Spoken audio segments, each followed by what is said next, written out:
Welcome to the Select Board meeting for Monday, July 12th, 2021. We'll call to order at 6:35 p.m.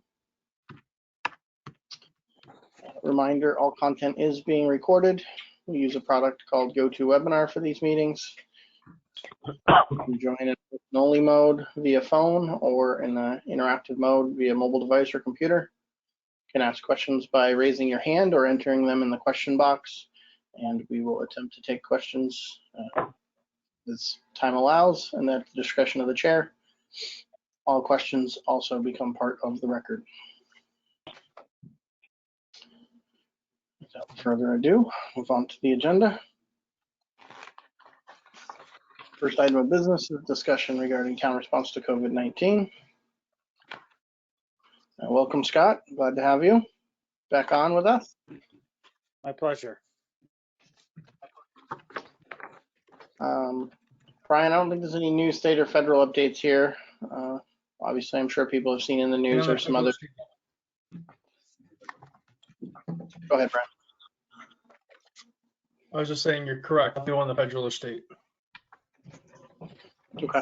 The topic I wanted to bring up, and I know we discussed it a few meetings ago, was beginning to reopen town hall. We had a plan around the library and the senior community center, and obviously public safety will be handling their buildings as they kind of see fit and have been. But town hall, we've been doing window service, and I think it's probably time. I know in the last discussion we were finalizing installation of UV filters for our air handling systems. And so if that is complete, or once that's complete, what are your thoughts about beginning to open town hall to the public again?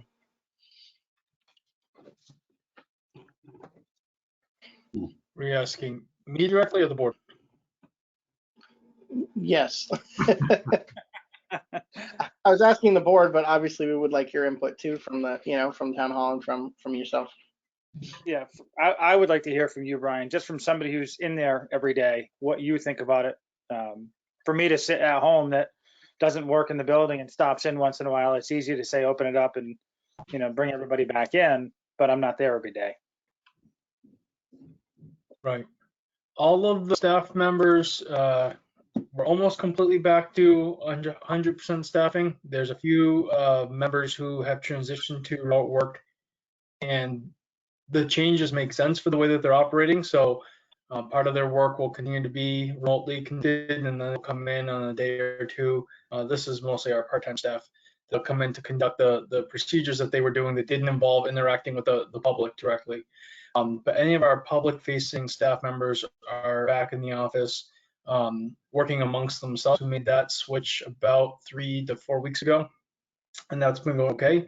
I have spoken with several of the offices. They're ready to resume, allowing some staff, members of the public back into the building with some changes from what we're used to. Before, we had a pretty open door policy where members of the public could basically walk up to somebody's desk and pull up a chair and sit down and conduct business very casually, and we don't feel comfortable doing that again.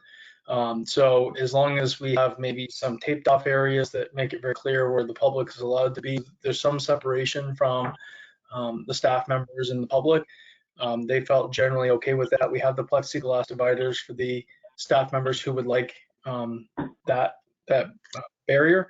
And obviously we're still providing hand sanitizer, sanitizing the building to the standard that Glenn staff increased it last year. And we have disposable masks both for the public and for the staff if they choose to use those as well. And we'll continue to do those things.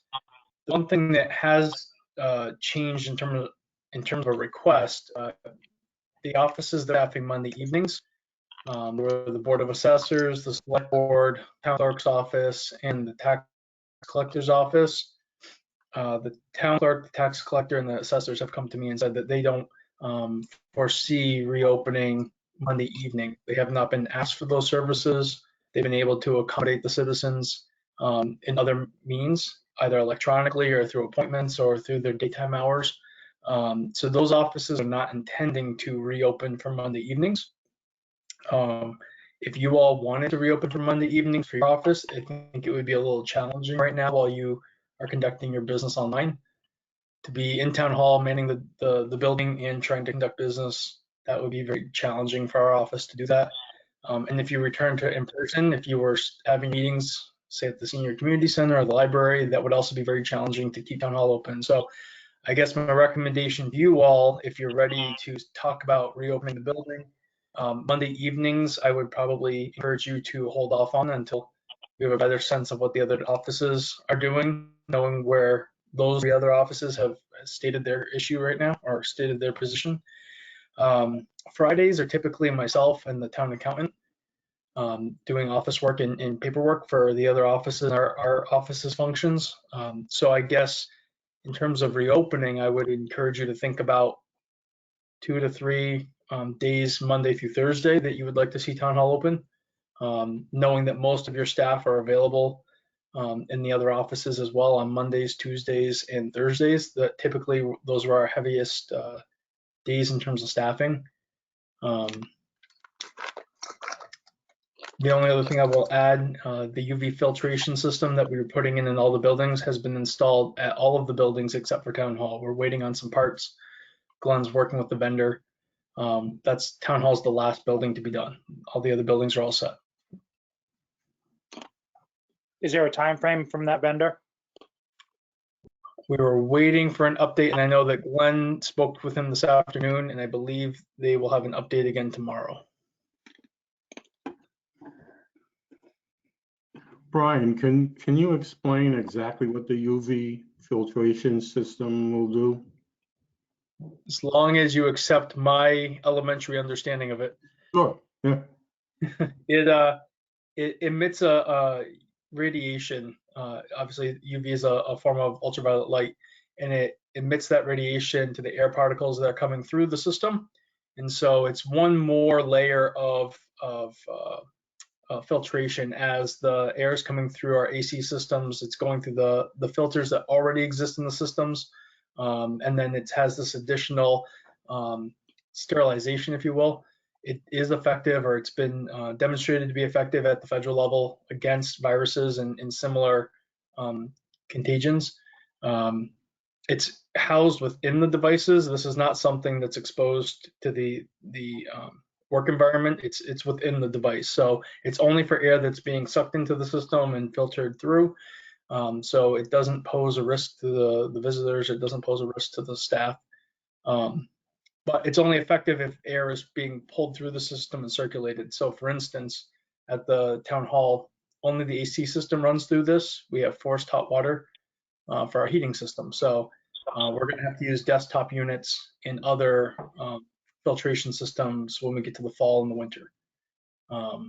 At the library, the senior center, we have central air year round, or in the buildings that we're using the mini splits year round. This system should be very effective according to the federal information that we've reviewed.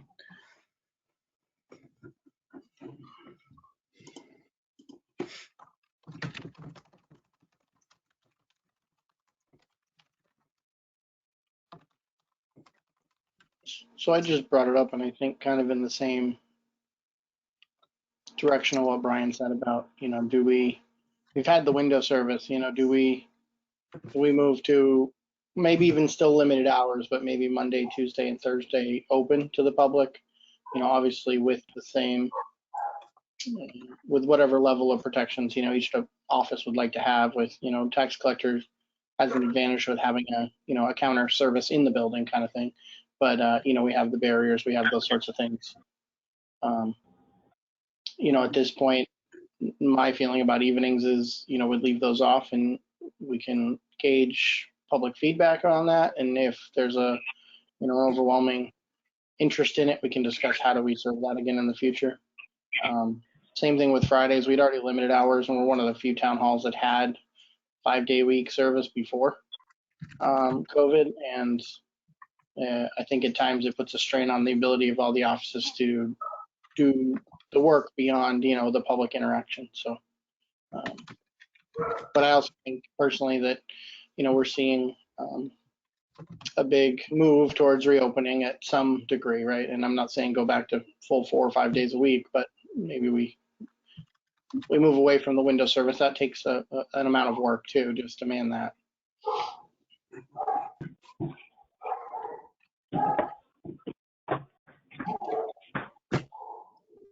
I don't know what either of you think, gentlemen.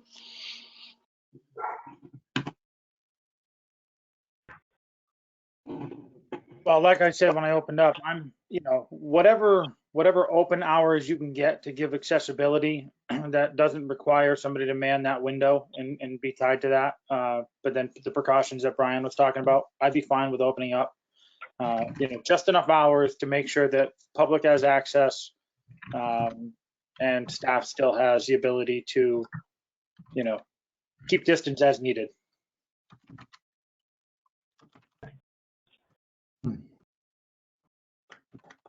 Phil, what are your Brian, thoughts? I have a question for Brian. Do you know if the clerk's office is going to be open, Brian, in the evening? He is not intending to be open on Monday evenings. Okay.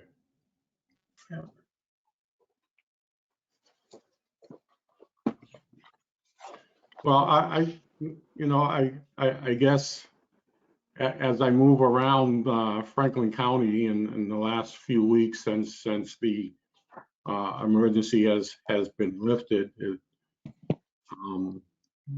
it appears that the community is at large is feeling rather safe and moving about without any protection whatsoever. And even some of the stores I've noticed have taken down the plastic barriers as well, which I'm not totally in favor of.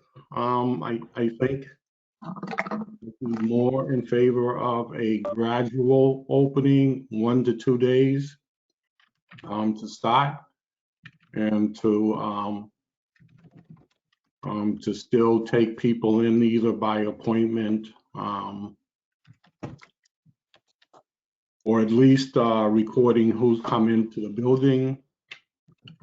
And if they haven't received a shot vaccination up to this point, I request that have some literature that they do so and that they wear a mask.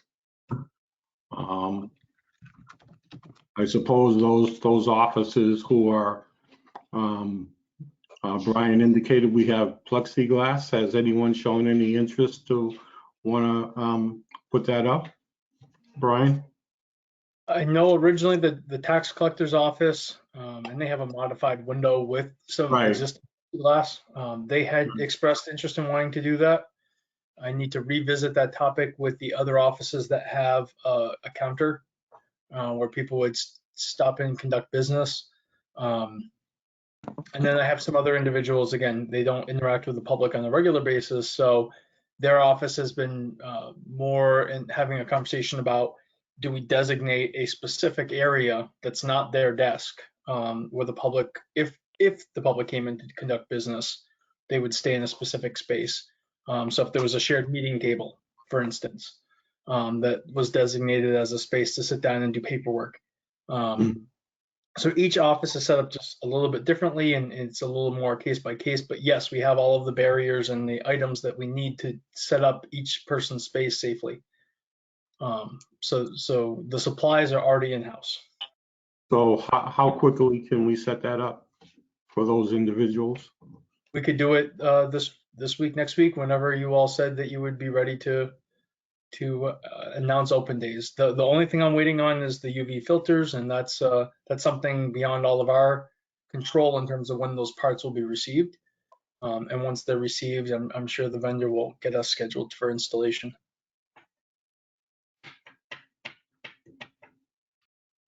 And just to follow up, I know you had made a comment, Mr. Benbury, about wanting to require or at least request the use of masks if not vaccinated. The buildings have been posted with that signage. So that's right outside each of the public buildings. So Town Hall, the Senior Community Center, and the library. The staff have had that message communicated to them as well. So that's already in effect. And contact tracing in terms of the sign-in logs are still being done at all facilities. So Brian, remind me what our current window hours are. officially, they are, I believe they're Tuesdays and Thursdays from 11 to 1. With that being said, it's pretty much drop in whenever folks arrive to the window, and even that wasn't our intention. People will get up from their desk and go serve the public. So I think in some ways the staff is ready to return to a little bit more of an open posture, because they were not really adhering just to the window hours that we had advertised. They were really any time that the citizens ring the doorbell, of course they're going to get up and go and serve them. So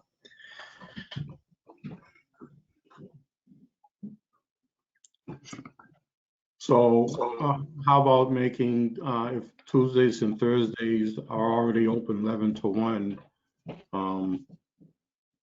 can we try opening the town hall for full service on Tuesdays and Thursdays as a start? if that's what the three of you want. Do you want to do full hours, or do you just want to do like 10 to 2 for now and just extend it some and open the doors, or what were you thinking, Bill? Well, generally people come, the offices are open by, I assume, 9 o'clock. Correct. 9 to 1. That's what the three of you want. I'm fine with whatever hours you choose, Brian. I think you had indicated the staff that are already in there are fine with, it looks like they're willing to have citizens come back in. So whatever hours work best for the employees and for the residents makes sense to me. Okay. I'm not concerned whether it's 9 to 1, 9 to 3, 9 to 4. Those extra couple of hours to me don't pose any more risk than the first 4 hours of being open, Okay. whether it's 1 or 9 to 5. The extra number of hours to me doesn't change the risk level. So we're looking to do 4 hours a day on Tuesdays and Thursdays, and I can follow up with the staff to see what 4 hours make the most sense for them.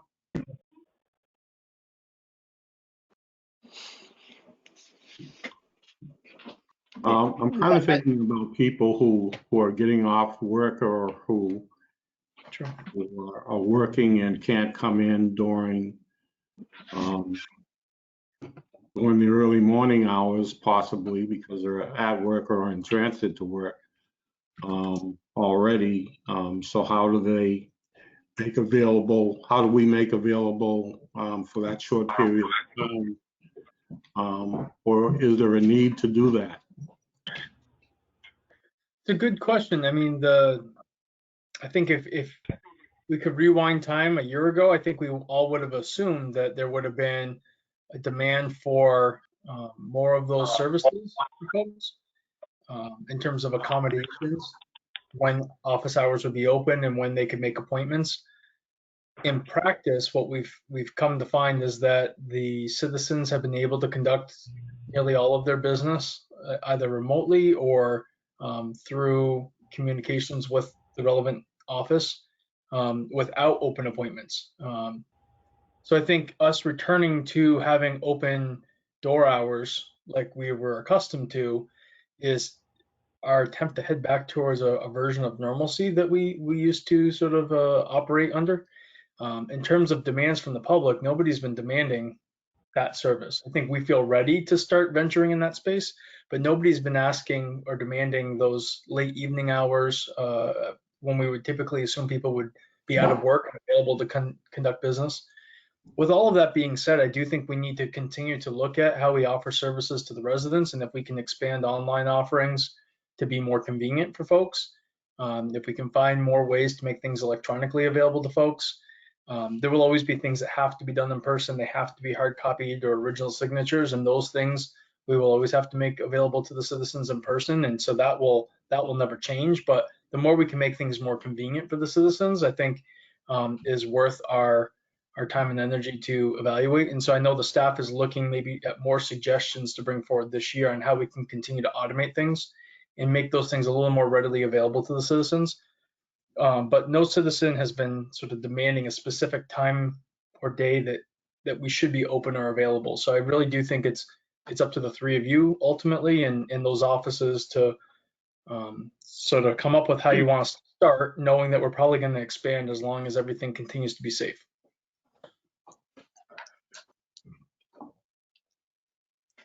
So how about we propose that once the UV filtration's installed and any barriers, plexi, those sorts of things are in place, then town hall be open Tuesday and Thursday, at least 4 hours, up to all day, which would be something that you and the staff in town hall, the department heads in town hall would determine. And some 4 hour plus on Tuesday and Thursdays will be open to the public, and the rest of the week will, Monday through Thursday would be by appointment. Does that make sense for now? And that's the starting point. And then we'll obviously report back to the three of you and allow you to reassess.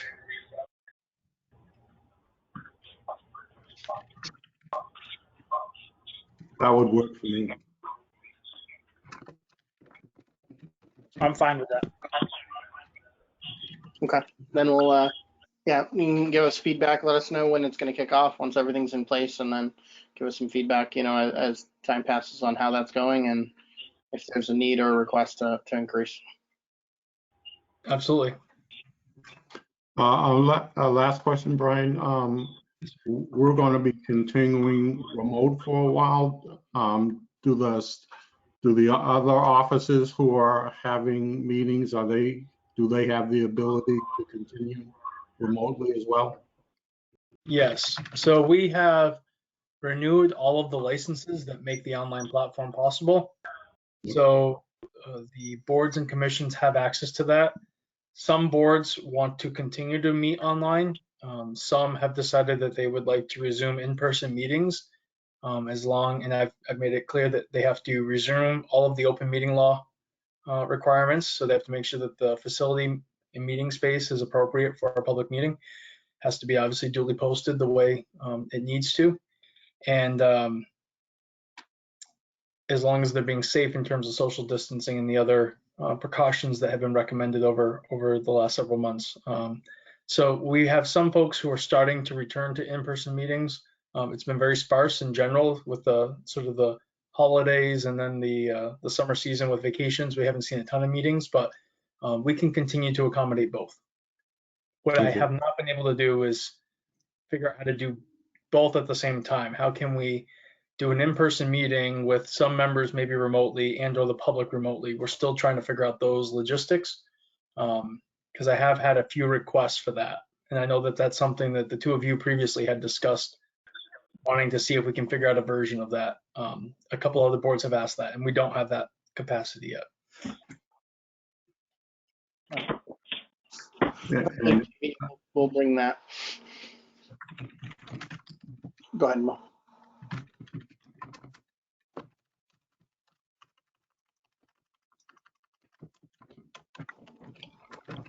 Did you want to add something, Bill? I'm sorry. Oh, I'm sorry. I know there was one or two requests were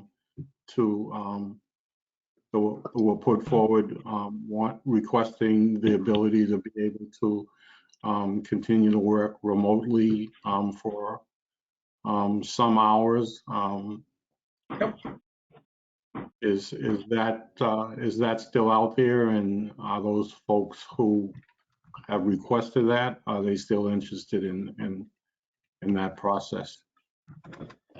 Yes is the short answer. They have submitted those requests that we don't have a formal request process, and that's part of the issue. We do need to develop those policies. We had to quickly move to that environment and create the support and structure for that without having the time to really work on the policies that make sense for that. So the two individuals that I believe that you're talking about who have requested that of us, I've had conversations with them that we would have a modified schedule for now, that we would have certain days of the week that they do need to work in person, and that they can continue to work the other days remotely.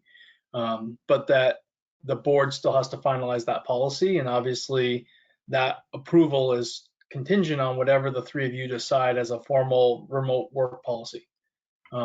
So I do know that that's on our docket to work on over the coming months and to get that forward to you all. And then obviously once approved or once clarified by the three of you, out to the staff. And the individuals who have requested that, they're aware that we still have to go through that process. So we've got a few examples of other Massachusetts municipalities that have completed or put together their version of a remote work policy. All of the towns we're not alone. All of the towns are trying to figure out how do you keep a version of what we've been doing up and running and supported, at the same point balancing that you do have open buildings that need individuals to staff them to support the public and allow those drop-in hours. So how do you find that balance? And I'm sure that there'll be a little trial and error as we draft our own version of those policies. Okay. I think that I'm in no rush to do that. But I think the climate has changed a little, and where there's an opportunity for individuals who work for the town who don't directly interact with the public. I see a little leeway in order to allow them to be able to do some of their function without directly being in the office. But I certainly would not want to extend that to totally to their work hours. That Correct. would be in conjunction with. So I hope we can work on that on fairly quickly, or at least start that process while we work on the policy itself, because I know how long it takes to do a policy. Right. We would be waiting forever, and it would probably never happen in the end. So We have some examples so that we can start to draft your own version. So Okay. that's something that we can start working on in the coming weeks. Sounds good. Anything else on COVID? All right. Moving on to library construction project update and review of change order requests. Other than some delays, I think, in the change order we approved on the door stuff, there's some deficiencies in the wiring, I guess, but we're working with the GC on that, and the sub on the contractor on that to get that sorted out. Any other updates there? Nope. And just to be clear, that's the chairman's referring to the door openers that you approved. We're working with the relevant parties to get that fully installed and operational, and surprisingly, we hit a snag. So we're going to work through that. River Warner Strachan Street project update and change orders. My understanding, and Glenn's on, and he can certainly correct me if I'm wrong, that we are all but ready to be finished with this. There was a question about just installing the signs. And by signs, I mean the street signs, not the stop or the yield or the other regulatory signs. And I believe that there's a request that if we let them out of that part of the scope of work, they'll submit their final paperwork with the final pay requisition for the blacktop as finished, because we paid for everything but that repair area. The retainage that's out in the project, and loaming and seating, and the other stuff that had been done in the last few months that we haven't paid out. There's about $100,000 left on the project. The signage portion, I believe, is about $1,000, maybe $1,200. It's something in that range. So I just need to circle back with the engineer on that and the general contractor. At the grand scheme of things, there's part of myself that says we should hold them to finishing all aspects of the contract, and other ways I think we would all just like this to be done. And we're talking about 4 signs that could probably be installed ourselves. So I think that's where we're at in terms of the final conversation on this project, and I think in most cases, we just want this to be done. So functionally, the road functions the way it's supposed to, the repair works, and we've just been waiting to close this project out. And that was the last thing on the to-do list that hadn't been done. Just so I'm clear, so they wish to get released from installing them? I know we already have them, correct? That's my understanding. Is that your understanding, Glenn? Yes, that's what it is. He keeps telling us he doesn't understand what type of brackets to purchase for these large street signs that the town of Irving has purchased, which are state code size signs. So, and the other part of this, that the longer this gets dragged on, is that we cannot file for the reimbursement for the Chapter 90 money because the state inspector has to come out and inspect it as completed. No street signs, it's not completed. So at this point, I'm pretty much done playing games with them. We can order the brackets and install the street signs. If the three of you are all set with forgiving him of that duty. Personally, if we retain whatever the install cost was and we have the equipment that we are paying for, if you're good with it, I have no concerns with wrapping it. Yeah, we're certainly capable of doing that. We have everything to it. My only question is you call it the install cost. So does that get deducted of what his install cost is? Or is it our billable, labor rate? Or what he would have charged the town is being taken off from it? I guess that's I the think we'd only have to part go of what gets deducted. We'd have to go with what was in the proposal, what he bid. Yeah, my assumption would be he bid it out at state rate, whatever the man hours per sign, state rate in the bid, 4 signs, and that would be the deduction. Right. I'd be totally fine with that and closing it out. Okay. Both I of you? would, Okay. Yeah, I'd like to see it done. Yeah, me too. Thank you. Okay. We will take care of that then. Excellent. Thank you, Glenn. Next topic? Welcome. Yes.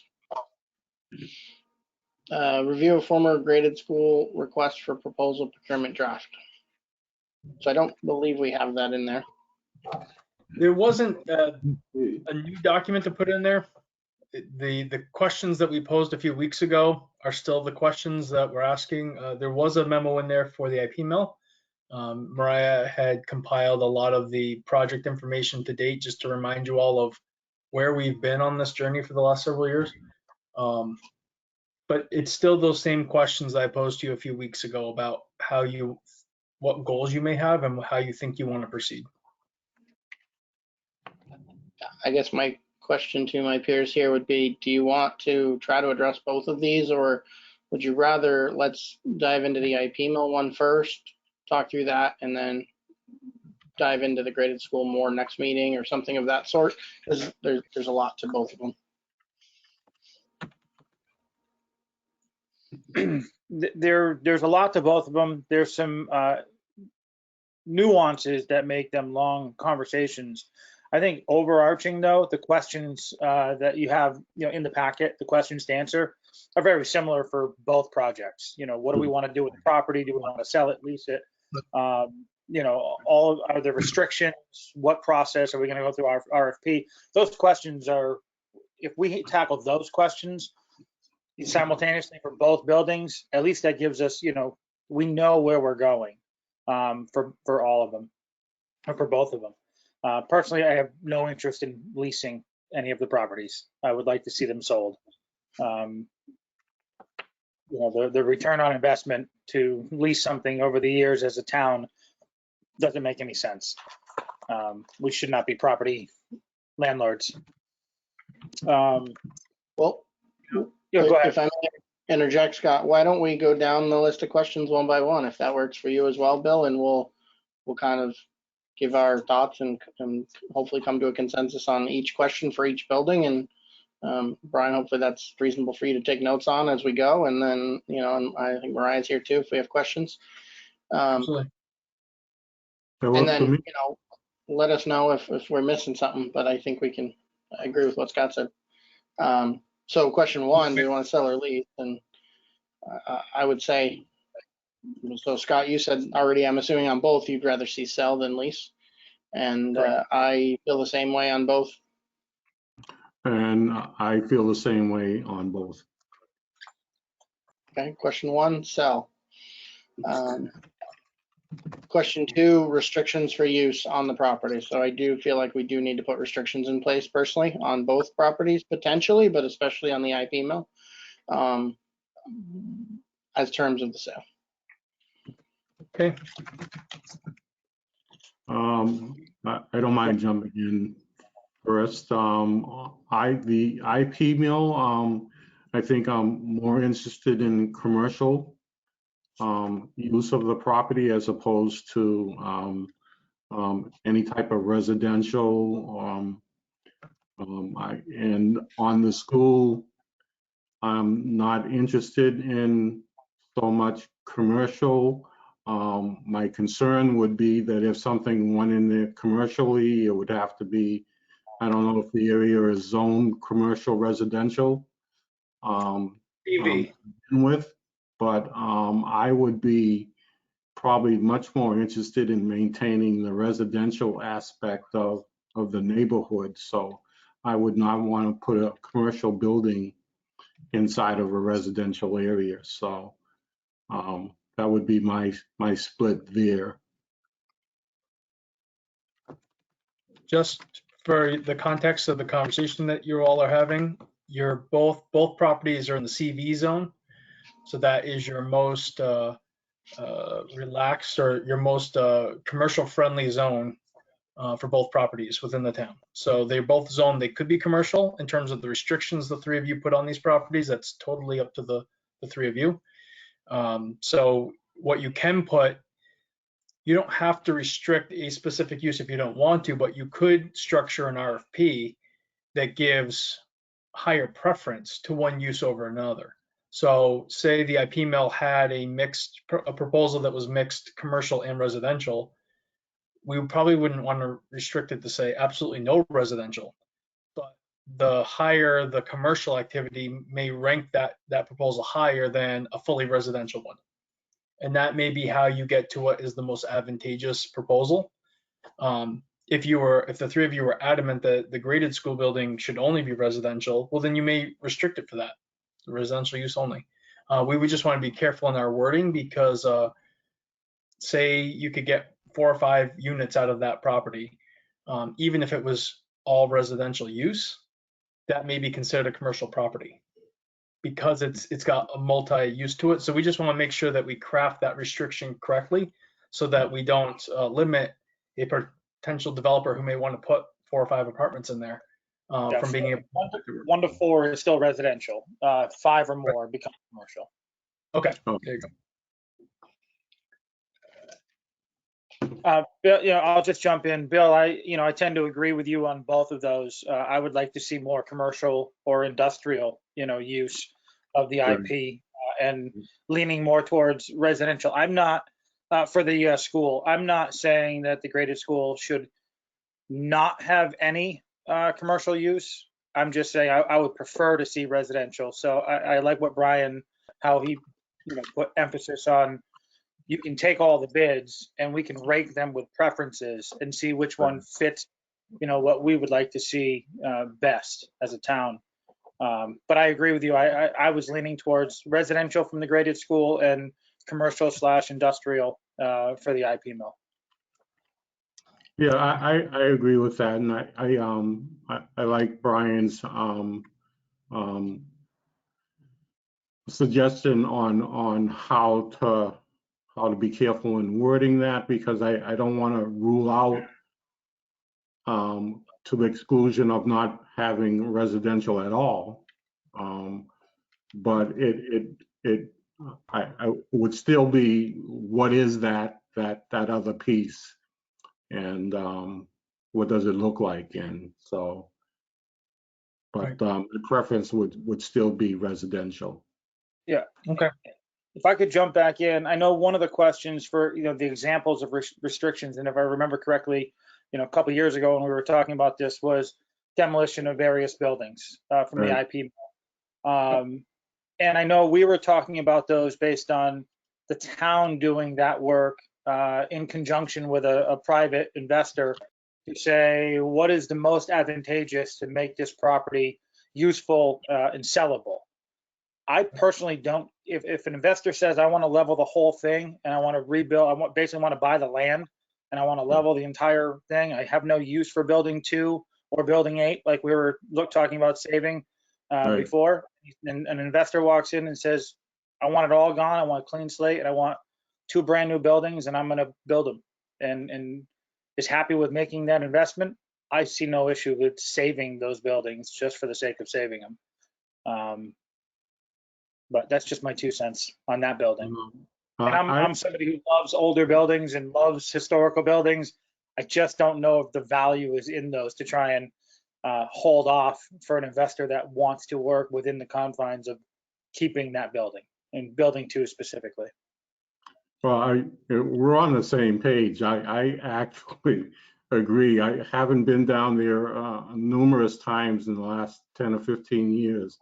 I don't see any structure down there that I find redeemable in any way except for the first building. And then the problem with that is there's no backside to it and once you tear down the other buildings. And Right. so the cost becomes astronomical to even think about trying to build onto that. So I'm very comfortable with seeing this as commercial industrial park, and whoever wants to do that, if they have no use for the buildings, I have no use for them either. I've heard some discussion over the years of talking about one or more of the buildings as from a historical, I can't think of the Like a landmark? definition. Like significance? Yeah. Yes, and I don't see any of the property on at the IP fits that scenario. Yeah, I mean, I did the tour of the building and I'm looking at facades and you're looking at the eaves and you're looking at the brickwork and the time period when it was built, what's there. I didn't see it, as value for those markers. One other thing, just to close out my thoughts on the IP mill, I'm not opposed to residential there. I know that was discussed. If a developer wants to come in and has a mixed use with commercial or industrial in the back and a mixed use commercial and residential in the front, and feels that they can make it work on their dime and they want to buy that and put that in, and the plan calls for the proper amount of parking and accessibility, I would have no concerns with that. So when I say I'm leaning towards more commercial industrial, I would never want to rule out an investor that says, this is what I want to do and my plan has residential mixed in with this as well, because ultimately if they're going to invest millions of dollars into a piece of property and they want to make sure they can get the return on their investment, I'd like to see them be able to do that. I agree. So to summarize on that, it sounds like, and just to circle back to it, because I started a little bit, but I agree with everything both of you have been saying. And I think that Brian's point about maybe weighting certain qualities that we think we prefer in a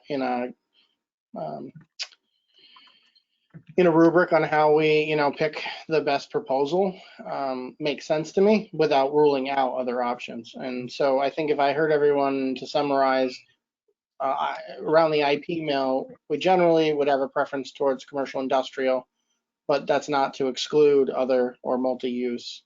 But it may give a preference to commercial industrial over purely residential, especially. No preference to maintaining the buildings there. And I guess the other restriction, and maybe if I missed anything, chime in, but the other thing that I think had been bounced around before was, do we have a right of refusal or any sort of clause in there for what they can or cannot do with that property if they want to change ownership afterwards. I think that was, is that right, Brian, to kind of the ideas on what happens if later? Yes, and I would strongly encourage the three of you to consider a clause like that. Only because if this property falls into disrepair again and no use, we would have to go back through the whole tax title process again to maybe get control of this property again. And you've all seen what that property looks like after 14 years of no maintenance. And what you've had to put into it over the last 6 years to get it to where it's ready to go back on the market. I don't think you want to go through this again. So I do think you want to keep the town at least at the table on this property after you've made the investment that you've made. I personally would like to see something like that. I'm not sure exactly what that wording would look like without being overly restrictive or disadvantageous to an investor, right? I don't want to set a clause that's so restrictive that they don't feel like they can do whatever their next step should be once they've put their investment in. So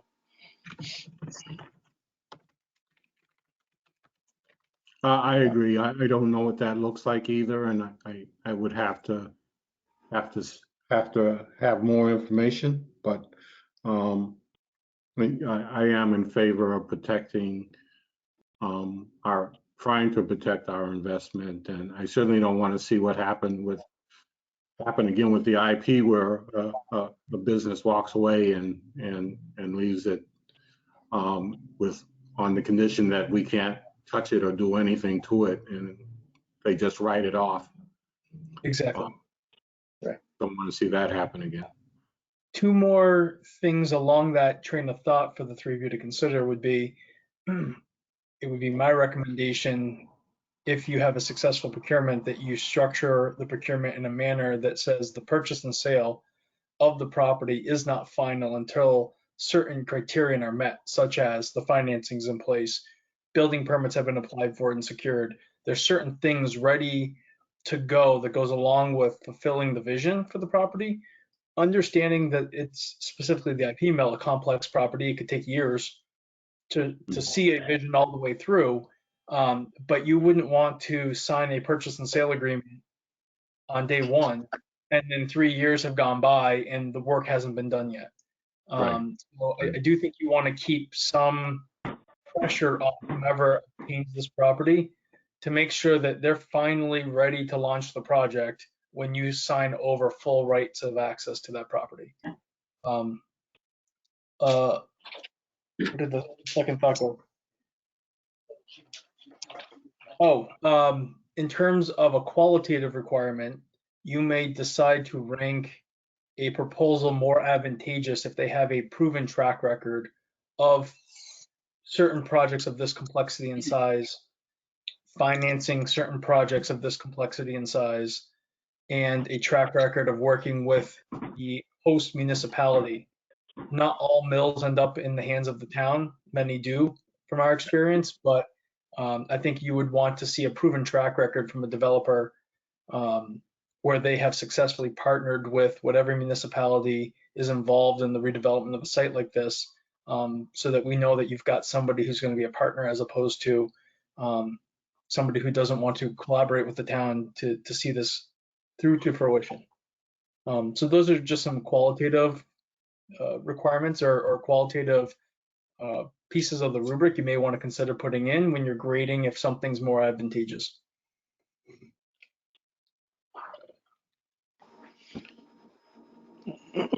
I agree with that, and I think all of this discussion sounds like are headed towards an RFP because we want to gauge the viability and best project for the town and for the future viability of the property, as opposed to anything around the sell price, because that's not what we're here for, or we would be auctioning it. Exactly. Going back to the graded school, it sounded like we have the same criteria except in reverse, so probably a preference towards a residential use, or I personally think some sort of office space, commercial use might be okay if it's it's kind of more around the traffic volume. in the neighborhood, being it is still a commercial zoning versus like a retail use or something like that. But in terms of the building, I might have a slightly higher preference for maintaining the building and renovating it as opposed to demolishing it there. But I still don't think I would rule them out if that's what their plan was personally. So in that aspect, rather than a restriction, maybe the our preference for maintaining and redeveloping the existing structure.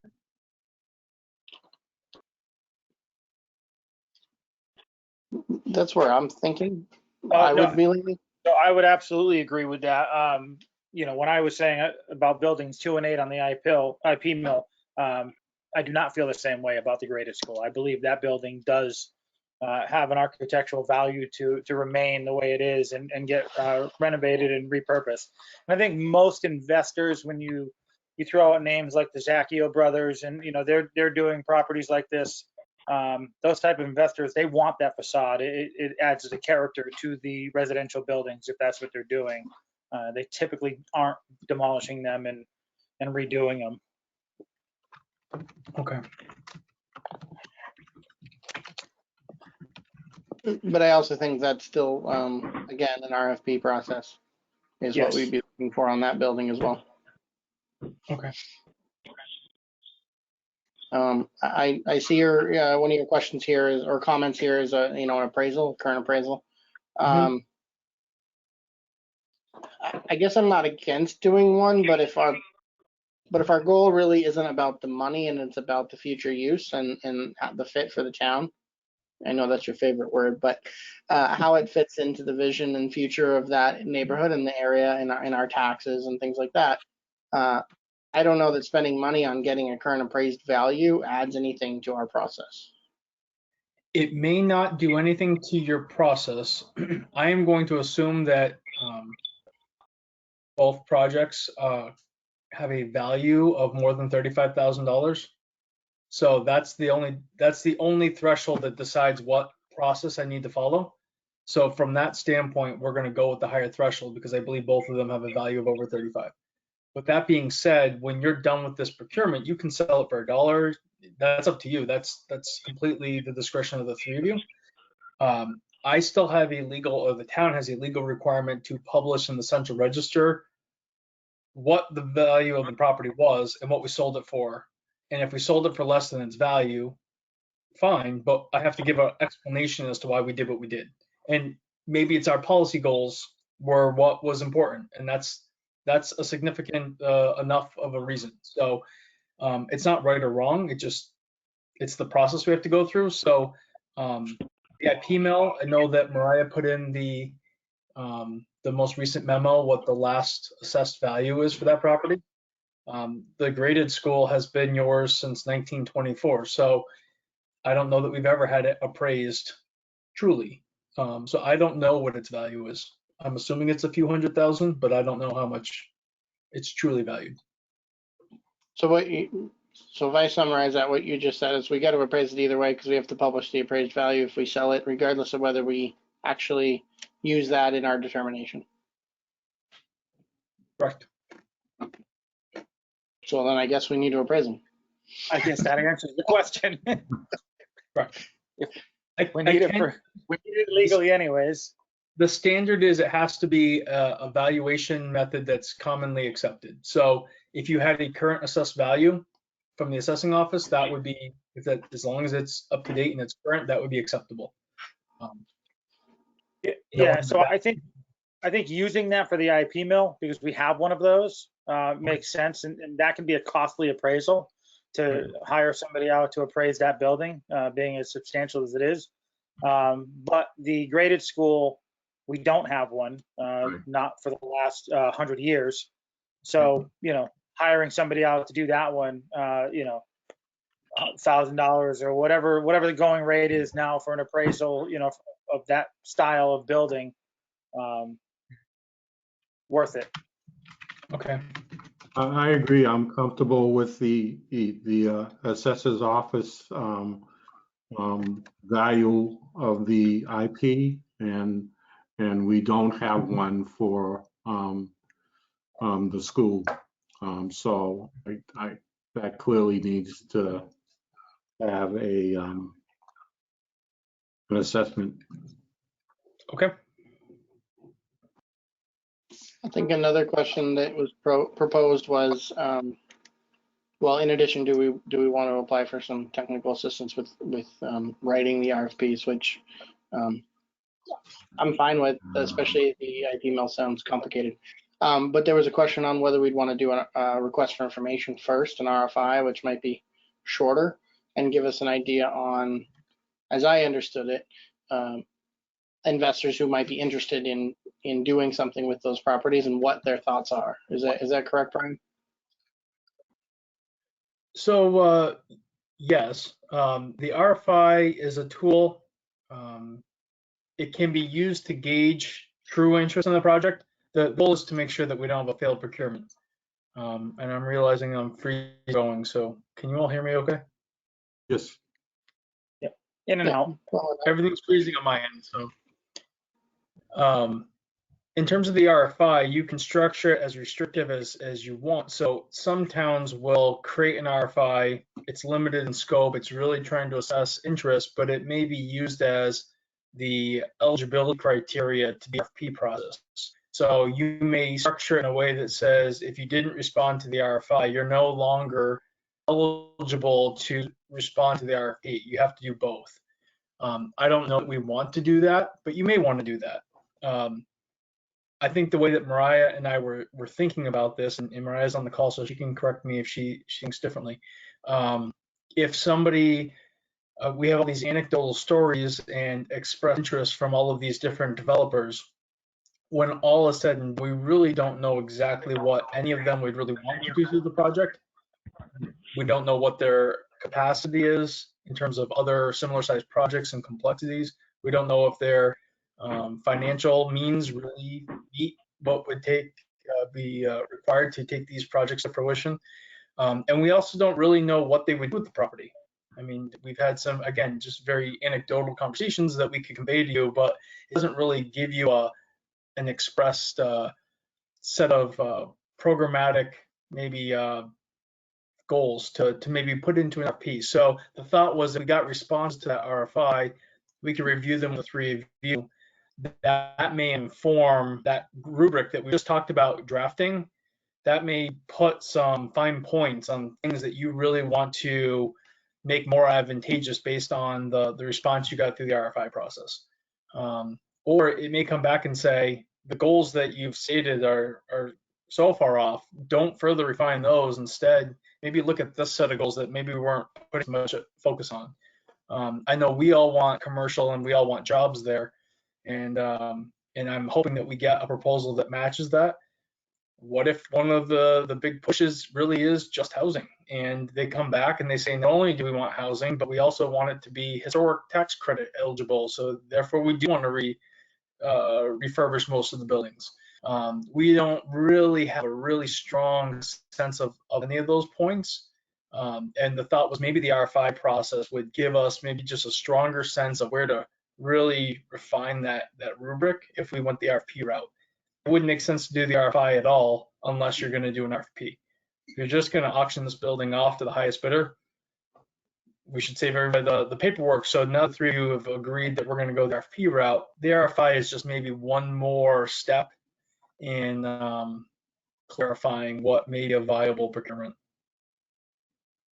So if I could jump in, the RFI seems to just solidify what we had attempted to do informally several years ago in finding out what investors would want to do with the property anyways. This is just our formal way of saying, if you're interested at all in this property, let us know, and let us know, why and what would you do, and all of these questions. We were trying to do that a couple of years ago, and I think an RFP and the RFI is absolutely the way to go. I agree. I like the RFI proposal. We did try to do this a few years back, and it's nice talking across the table with people, but if the discussion is I don't really have to tell you what my real plans are or what I want to do in the future or where I'm really going, it doesn't really serve us any purpose, and it doesn't serve us well. I like the RFI question, and I think it has them put it on paper as to what they're looking for, and it gives us the information we need as well. So I'm in favor of going the RFI. Yeah, I am as well, and I think it for me it would help me with understanding what we should put in the rubric, because we have an idea on what we're going to get, so we know what to grade, and then at least for me it'll help me prioritize what's higher and what's lower if we have better ideas on what's coming. Mariah, did you have something you wanted to chime in or add? Yeah, I was just going to offer that I think it will also be a time saver because you don't have to have a full committee review the RFI. So it'll be coming back to you all. We can discuss, and then, like Brian said, form the RFP and a review committee around our answers for that. It also lets developers know that you're all serious about offloading the building, because for as long as we've been hearing stories about people potentially wanting to buy it, we've been saying back where we're going to sell it. And so this really formalizes the process for both ends, where they can say, let's get our ducks in a row so that we can really show them, you know, our true proposal. So I'm glad that you're all in favor of that. I think it's a really good idea. Any questions I missed, Brian, on that list, other than talking about timeline? My one clarifying question while Brian looks to see if there's anything else that you missed is, you mentioned, Jake, that you would be interested in potentially applying for a grant. And the grant that I name in there, the only issue that I potentially see is the timeline. So I guess the question that I have is, I'm happy to apply for this grant, but do you all want to wait to pursue the RFP process until we find out about whether we get the grant? Because I think the timeline was we wouldn't find out until like late fall, early winter, whether we would receive the award money.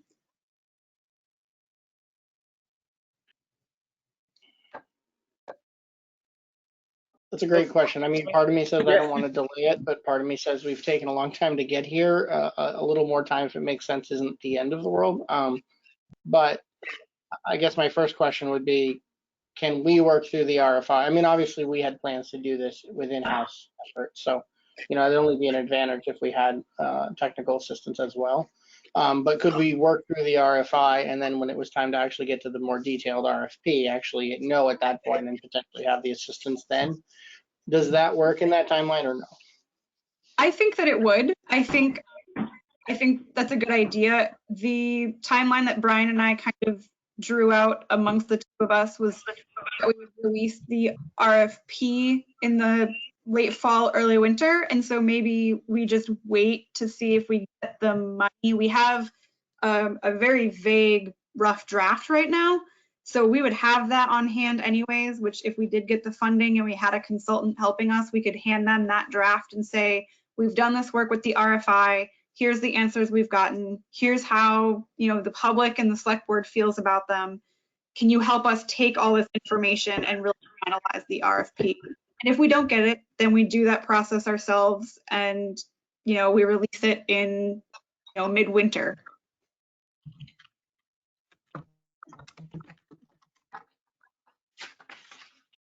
So Mariah, which grant are we applying for? Is that the mass development? Correct, the Mass Development Technical Assistance funding. Okay. And when does that process start? Are they accepting applications? Yeah, so I just received information at the end of last week that applications either are opening or are opening up soon. I think responses are due August 16th. So I haven't opened up the application yet to see what we need, but I'm going to assume it's very similar to the other IPMIL grant applications that I've done. So I have a lot of this information already together. So I don't expect that the application will be much more time intensive than the other ones that I do. They're all time intensive, but I don't expect it to be much more than usual. So if you do decide that you're comfortable with me moving forward, I can start on that application. Is that the $5,000 to $50,000 grant? Yes. Okay, I would be comfortable with you moving forward on that process.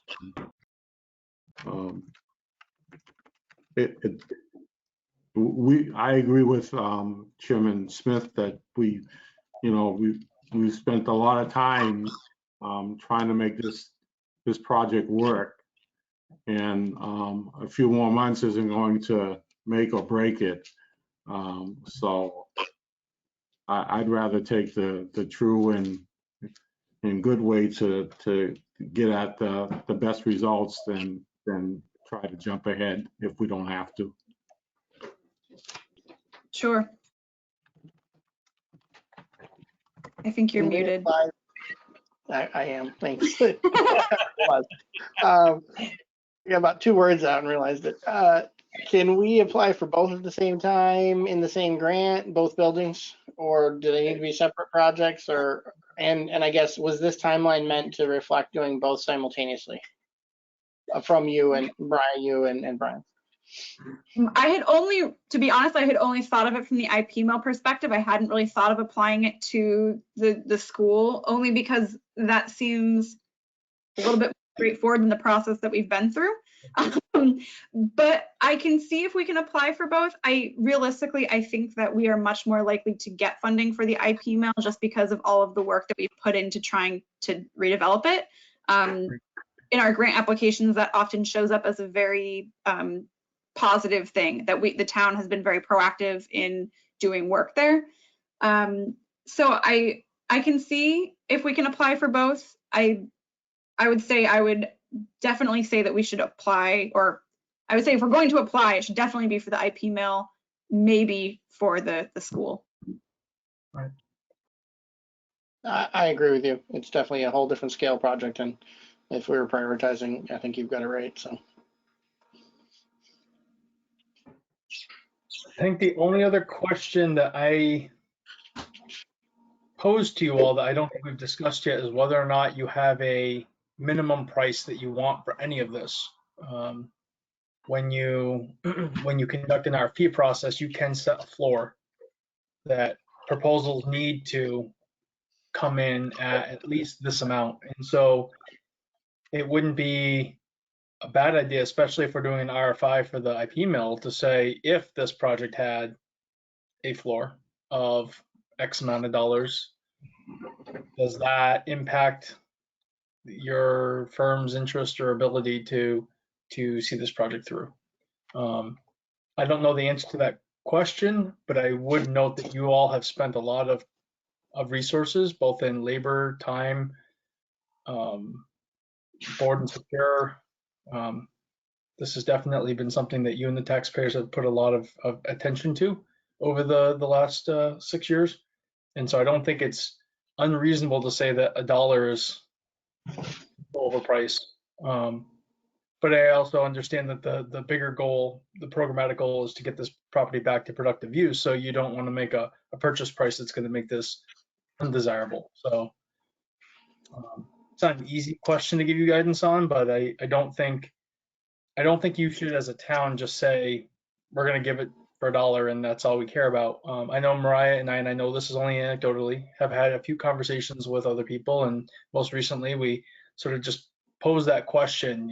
Did you, the last mill that you're working on, did you pay a certain price? And this is a much more complex project in a more populous area of the state, but they had spent a few $1 million buying it. It wasn't something that they just took for $1. So it's a question maybe you want to ponder. It may be something you can get some answers to and some guidance from through the RFI process, just to see what developers may or may not be interested in. And there may be a way to word the question so it doesn't necessarily speak to a specific price, but maybe gives you some sense of what a floor could look like. Another option would be that a price, or whatever price that a developer is willing to offer you, is something that's considered in your grading rubric. So we have the programmatic goals like commercial development and employment, and we also put price in there. Doesn't mean that you have to make price as heavy of a weighted consideration as job attainment or commercial development, you could weigh that higher. But maybe we put price in that grading rubric as something that you also consider. So if I could jump in, that's where my mind was going, with a little twist on it. You're looking at a hybrid model of what is our return on it? I know, and what is our goal? Our goal for our return on investment is to get it back on the tax rolls, to get jobs potentially brought into town, to see that a functioning, operation again. However, if an investor is willing to pay more, but doesn't see the high value, but in their game looks for a long return on investment for their own end. So we're not going to see the recoup of the jobs and the other pieces, but we have a higher willingness from that investor to pay more for the long run on their end. That has just as much weight as somebody who comes in and says, my long game is more jobs, more residential, higher value at the end, but it's going to cost me so much to do that.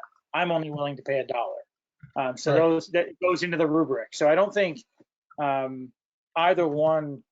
I don't think either one of those sort of rules out the other one. I think it really is part of a rubric that you look at and say, what benefits the town the most from a holistic standpoint? The finances worked in there, the goals, the policies of the town, what do we want to see as an outcome? And that sale price can be determined by those factors. Okay.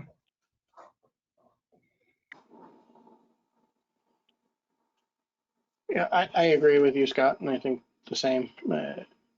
Price can be a factor, but the overall investment, and even for me, even the developer's investment in the property, the amount that they're going to put into that is part of the value they're bringing to the town. So if that's higher, but they don't want to pay as much, or $1, but the return we see and what they're putting in to improve that property makes the whole picture better, than that to me is more important than the dollar value on the sale. And to some degree, I think the same with the graded school. Maybe that weighs a little more for me, value of the property there than it does at the IP mill, just because it's history. Okay.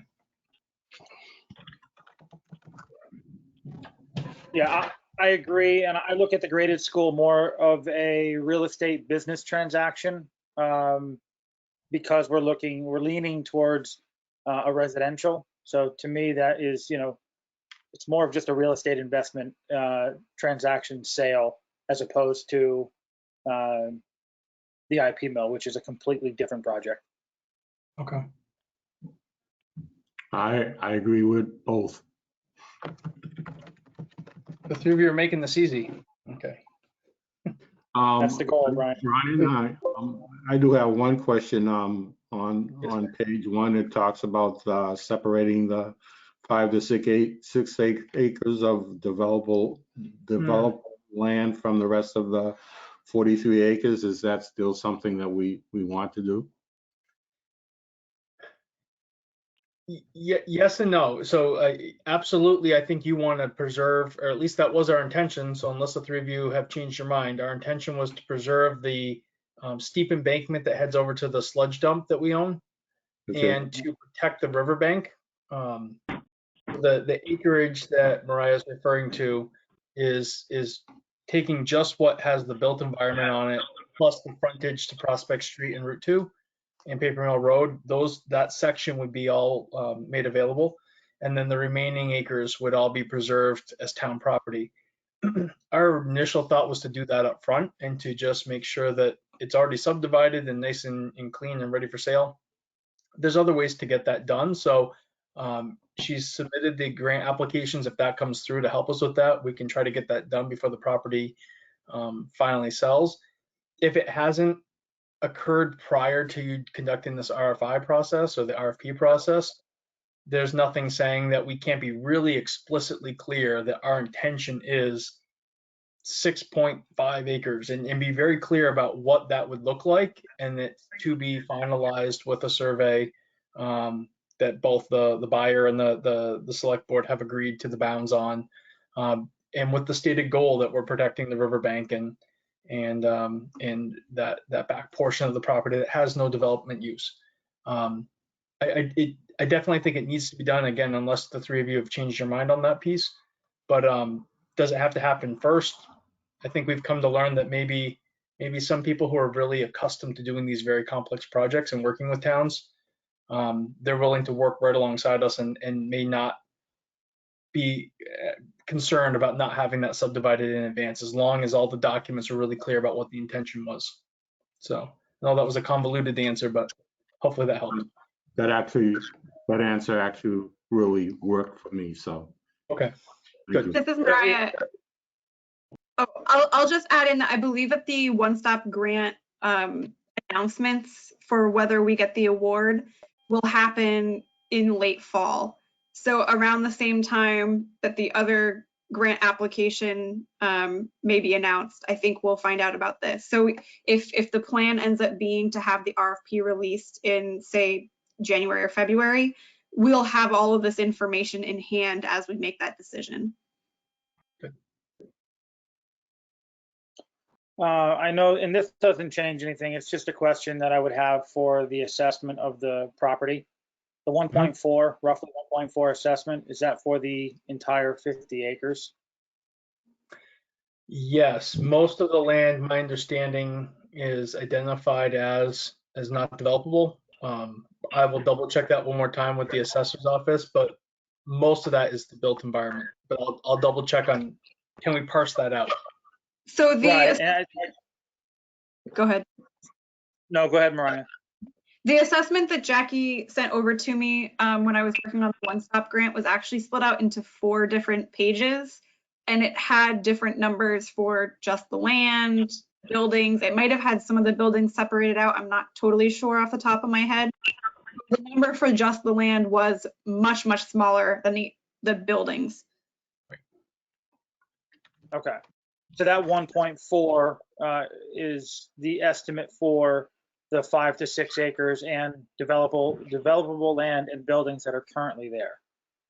Correct, as far as I know. Okay. All right, thank you. We'll confirm that one more time for the three of you. Okay. Back to what Bill said, and maybe just to expand onto what you said, Brian, if we don't get the money to subdivide it or to do that now, I'd be inclined to be maybe slightly less specific than you said, and offer some, 5 to 7 acres, whatever was the match to what the developer wanted, to give them a little flexibility. If they felt like a half acre would help them in whatever way.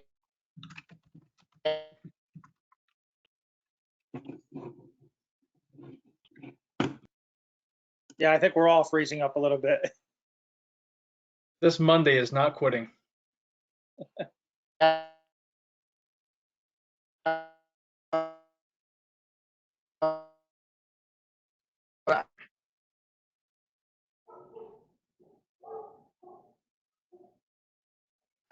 will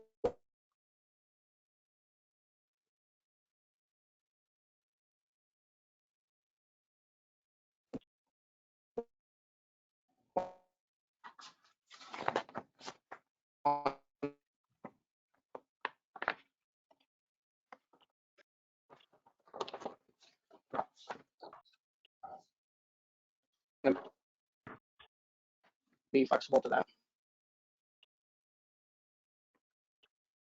I think you're back.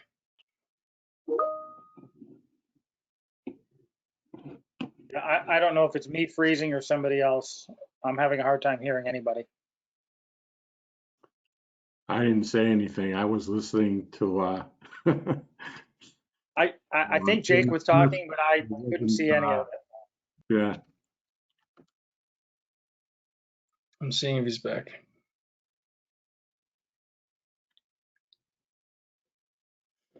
We just can't hear you now.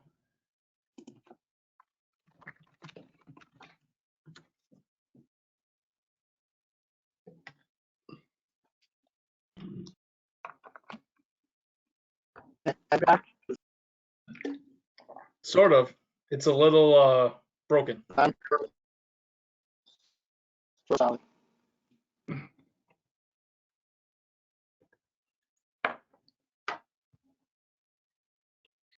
So I think I heard the gist of your suggestion. And I was just going Wow. to respond and offer Can that, you hear me okay? yes.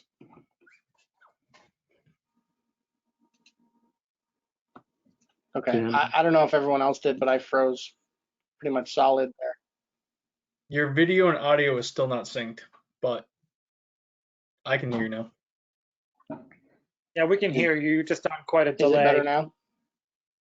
A little bit. Okay.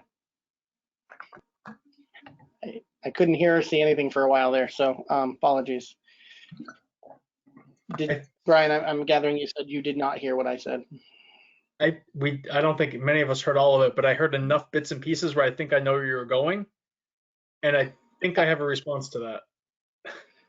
The real short version, I wouldn't want to, if we don't have money to survey it and do it ahead of time, I would construe the language to be a little flexible to whatever met the developer's needs within reason, as long as we were open to it.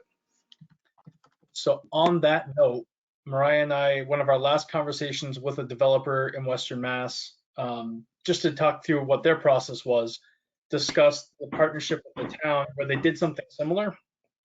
They weren't exactly sure where the road would go. And that's actually feedback that we've received. We initially had a idea of where a new public road would go to create frontage down at IP Mill.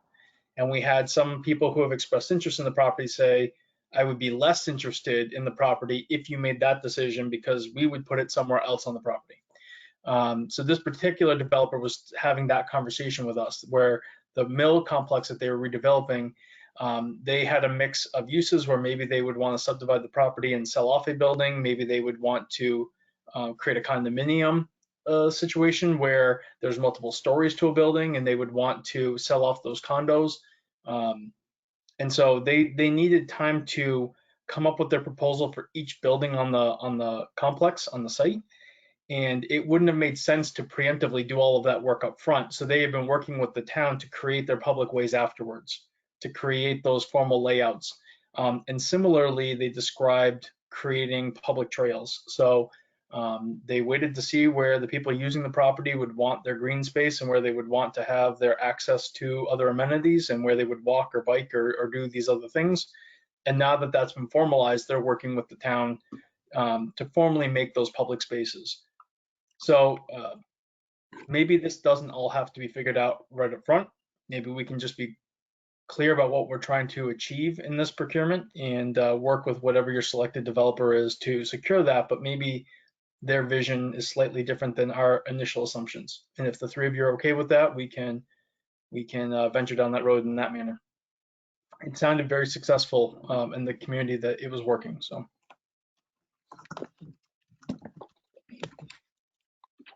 That makes sense to me. Makes sense to me. I Okay. agree. Thank you, Brian. Not a problem. So it sounds like the next steps, Mariah and I will work on a draft RFP for the graded school, a draft RFI for the IP mill, so that you can look at those drafts for your July 26th meeting. Does that sound correct? Yes. Okay.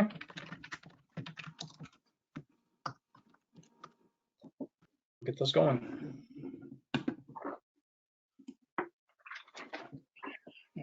I'll try this again and see if it lags a lot or not.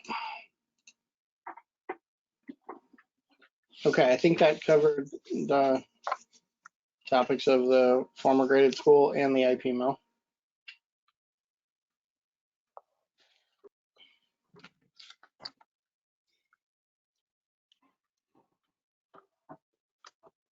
And so the next topic was review of meeting minutes. We have meeting minutes from June 21st. I make a motion, we accept the meeting minutes as written from June 21st, 2021. I will second. Any discussion? I have none. Same. All those in favor? Aye. Aye. Any I'll opposed? abstain. Abstain. Next is meeting minutes of June 28th. Make a motion, we accept the meeting minutes, Water Commissioners meeting Monday, June 28th, 2021, as written. I will second.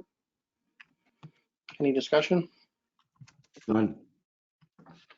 All in favor? Aye. Any abstentions? I'll abstain. Thank you, gentlemen.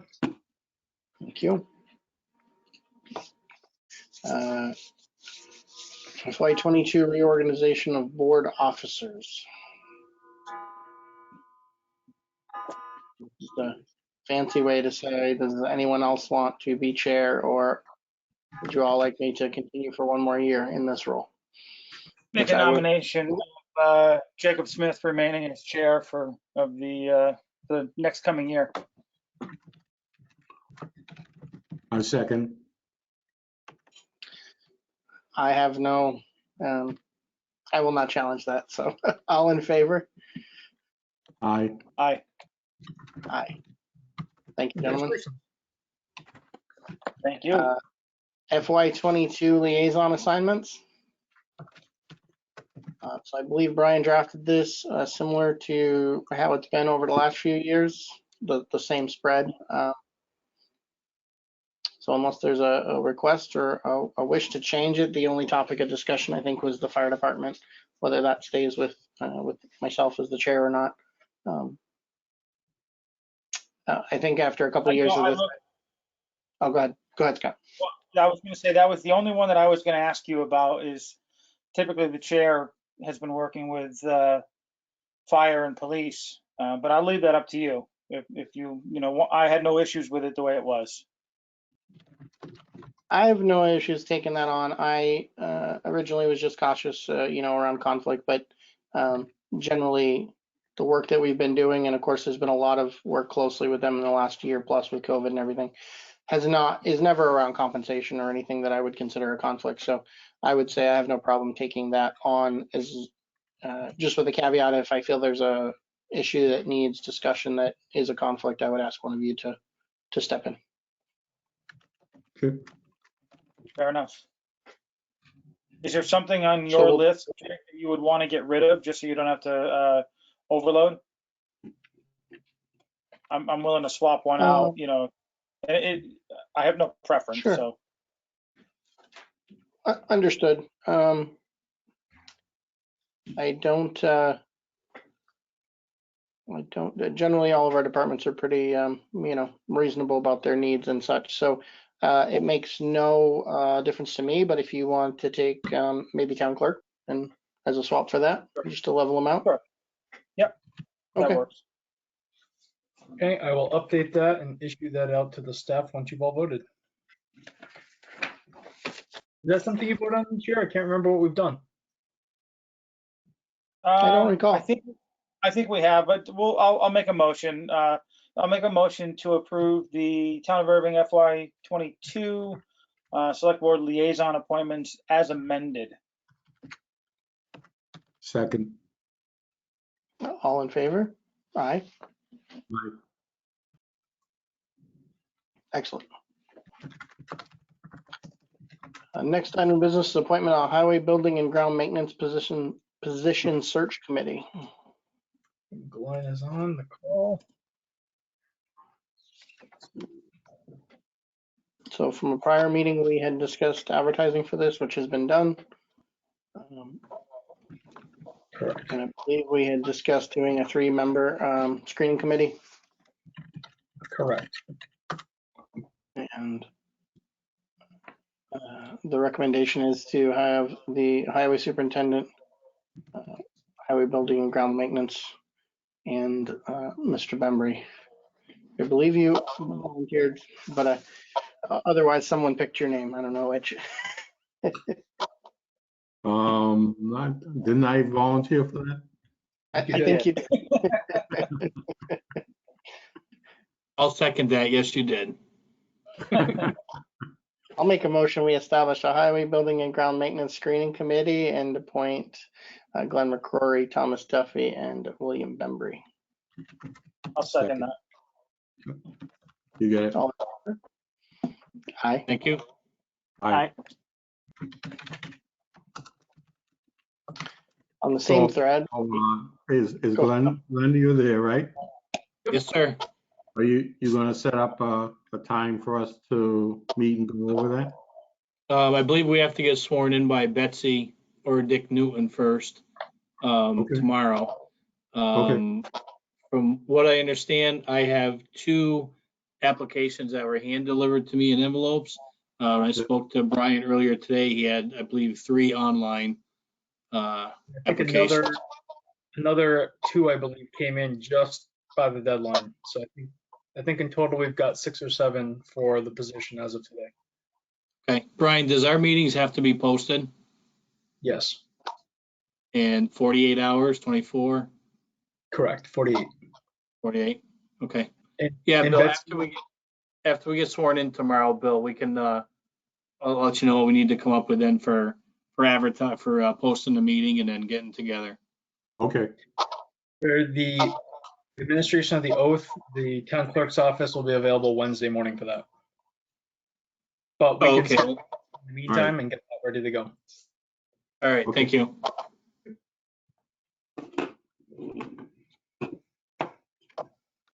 along the same thread, we have appointment of wastewater maintenance position search committee.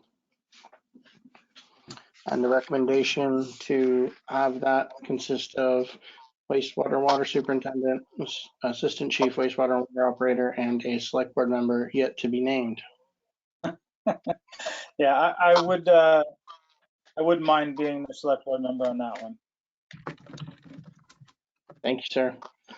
I will make a motion. We establish a wastewater maintenance screening committee and appoint Peter Sanders, Darby Shannon, and Scott Bastrash to said committee. second. All in favor? Aye. Same things there, I believe. Right, Pete, on Wednesday for swearing in or thereabouts, and then you'll work to schedule.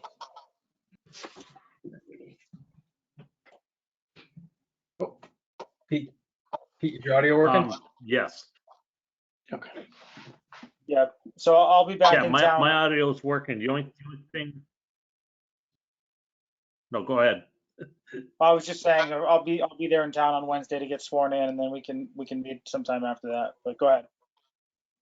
Okay, just just as a reminder, I sent an email to everybody earlier today. Last 2 weeks of the month, I will be gone. So maybe we can find a way for you all to at least do an initial review and figure out who you want to interview so we can work on that in the time that you're gone.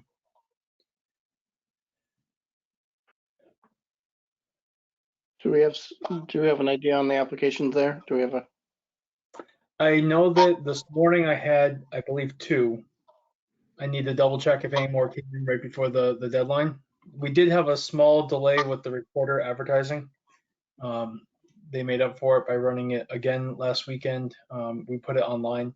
So there was a small delay from our initial plan. If the committees don't feel like we have a adequate applicant pool, we can always extend the deadline and reopen that portion. okay. Thank you all. Sounds good. Next item of business is review of the complete street scope of work for Central Street, Gunn Street, Park Street, and Pratt Street. Complete streets. So Mariah and Glenn are still with us. Hopefully the memo gave you a quick reminder as to where we were when you submitted your application back. At this point, we would have submitted it in October, or no, you would have gotten your award in October. So we submitted it prior to that. We had your initial scope. You were working on River, Warner, Strachan Street. At the time, you knew that River Street had been successful in getting your sidewalks installed, which had been part of this application initially. So we knew that our scope, our intended scope would morph and try to include Gunn Street. maybe Amadon, which was something that we had discussed. And so Glenn and Mariah have been working with Bill Storty and the team at Weston Sampson on a design for this. And we have, as of today, I think we got our final revised version of those proposed sidewalk improvements. So we have that. And Mariah has also checked in with MassDOT and let them know that River Street fully has sidewalks now, so we don't need to use complete street funds for that. Would they be okay with us amending our scope, maybe increasing some investments on some streets from our initial proposal and including Gun Street? And they are okay with that change in scope. So MassDOT is satisfied.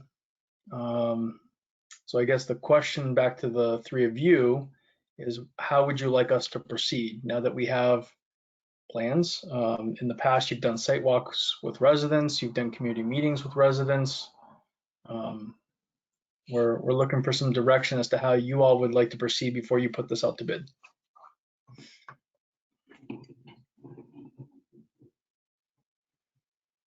So Brian, I went down and looked at the new park, and it's beautiful.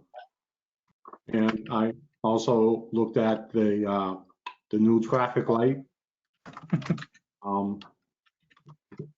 And it's in a great place. My question is, when I look at it, it doesn't lead to a sidewalk, only on one side of the street. Which one? Are you talking Pratt, corner of Pratt? Yes. Yeah, I don't know. I don't believe DOT ever, when that project was done, it was originally slated to have an extension of the sidewalk that went in front of, I believe the business name was the old Red Lantern. And it was supposed to extend up beyond, beyond where it currently ends. It terminates at the first driveway. And there was a proposal, I believe, in the plans to extend that sidewalk up to a 90-degree angle across from Pratt Street in order to put a crosswalk there. They did that. That extension never happened. They did that. Okay. Yep, So then, that's it. So then That's the where, thing is the crosswalk. and that's where Glenn installed and his team installed that cross, was at that brand new crosswalk that had been installed as a result of that project. So you're right. The sidewalk did not extend past the Red Lantern property at the beginning part of the adjacent multifamily. They did extend it through the driveway up past the front of the house. And they did install a brand new crosswalk with the ADA compliant ramps. But it was new to the area and it didn't have necessarily the signage or the awareness. So the solar flashing beacons were installed there. There was conversation about also installing them across Pratt Street. We did run into an issue there. You had a traffic accident at that pole, maybe back in December, where the pole was damaged and had to be replaced. The old pole has still not been replaced, or it's been replaced, but the old pole has not been removed and the final lines have not been transferred. And so knowing that 18-wheelers keep hitting that pole, there was a concern about putting expensive town equipment right there where we know we have an issue, and trying to figure out how we could better protect that location. So we think we need a little more exploration there as to how we can install additional equipment there without it being damaged immediately. But we know that was also something that people had asked for. And I know Glenn's on the call too, if he's got more to add for that. No, that was the exact reason why we moved it over to the Leicester Street side. You know, I guess really the end of Pratt Street, it is a stop sign to begin with, so people should be stopping and looking. Yes, you should be looking before you're turning onto Pratt Street off of Leicester Street also. But there was more people that were crossing, actually coming from out of town, coming up Leicester Street and crossing on Leicester Street also. It just seemed to be a better spot to put it for public safety, Scott. Yep. And so it wouldn't get damaged by tractor trailers. The other part of the complete streets to go along with the park that you brought up, Selectman Benbury, was the crosswalks will be installed from Central Street. The sidewalks on the far side, the right side of the street in the park. There will be a Yes. cross from Central across to a receiving platform at the park. And similarly, you have sidewalks running up both sides of Park Street until the park. We will continue the Park Street sidewalk, wrapping it around Reynolds Street, and then installing a crosswalk that connects it to, again, a receiving pad at the park. So we will be completing that neighborhood as well.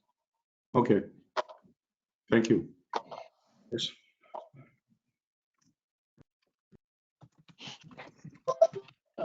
I don't believe this is part of the complete streets, but if it's off topic, I can bring it up another time. But when we had talked about renovations up at Zelinski, there was talk about ADA compliance of putting walkway through the park to gain accessibility from those entry pads. Is that slated for this as well? Not with this project. The Zelinski improvements or ADA improvements in complete streets? ADA improvements is part of complete streets, or is that a separate project that we'll do with the Park Street park? Because what I'm talking about is you have an entrance pad, but that entrance pad terminates, I'm assuming, and goes nowhere. Correct, right? Complete streets will only take care of the road layout and making Right. those connections. And so the current proposal would be to create that cross, which doesn't exist, create the receiving pad. If the rec department and the town choose to add pathways after that, we can always take a look and see if that makes sense. We've found in the past that the citizens will tell us exactly where they want a path by sort of wearing exactly where they want to walk. And if we predetermine where we think they should walk, They won't walk there anymore. we may be pouring concrete for no reason. So it may make sense to monitor usage, and then as soon as we know what has been their path, talk about whether or not it needs to be improved. Okay. There will be a poured concrete pad from the van handicap accessible parking area that will be poured right through to the ramp that enters into that new play structure also, Okay. Thank you. off of Reynolds Street. Perfect. I'm done. That's a great reminder. Glenn's working with his team to install a parking lot right off Reynolds Street. Is it 8 cars or 10? It'll be 7, I believe it's 6 with a van accessible handicap, Okay. so it's 7 total. And then bike racks, it'll be three bike racks put all in that also. I know it's slightly off topic, but that park is looking great. And so thank you, Rec, to you guys, to all the team that's made that happen. And the sidewalk improvements that this is going to do and the parking lot and et cetera is just really going to top that off. So Yeah, I apologize for going off topic with the park. We'll go back. it's a great topic. It's a good topic. It looks really good. And I've seen lots of people enjoying it already, lots of children running around. So done or not, everyone's glad it's open. Right. So back to complete streets, maybe just my thoughts to start is I know we did this down at River Warner Strachan as well, but I remember it especially on Route 63 and Moore Street when we did those sidewalks. We had, the walkthroughs, and then we also had, information sessions where there was, I believe Bill Stority was there, and we had, Q&A, or maybe that was River Warner Strachan. But either way, we've done both, where we've done the walk, and then we've also done public, information sessions where we could get input, understand concerns. And I know there was lots of stuff around drainage and other things that needed to be addressed, and so we were able to capture and I believe hopefully improve all those things during those projects. To me, I think it would make sense that the holistic view that we've been approaching all those projects with would just continue with this one and try to incorporate as much of the citizens who are going to use these modes of transport, as well as those who live in front of and adjoining to address anything that they know of and that they, need resolved while we're there. Okay. So we can schedule a site walk. I'm trying to think of when we've done it in the past. we tried to, I mean, we were doing in-person meetings at the time, so we tried to do it maybe 2 hours before the in-person meeting. And I think we've used places like the community center. We could try to do it online if that was your preference. But I do think the site walk is probably really, it's only feasible to do it like we've done it in the past and walk the property and clearly observe social distancing guidelines and things of that nature. But we can work with citizens to schedule a date. I guess the question would be, would you want to still do your meeting, whether it's in person or online, the same day as that site walk? Would you want it to be on the date that you want to have a normal Monday business meeting, or would you be open to, I think on those days you did like a Wednesday midweek and that was your only topic, special meeting just for that purpose?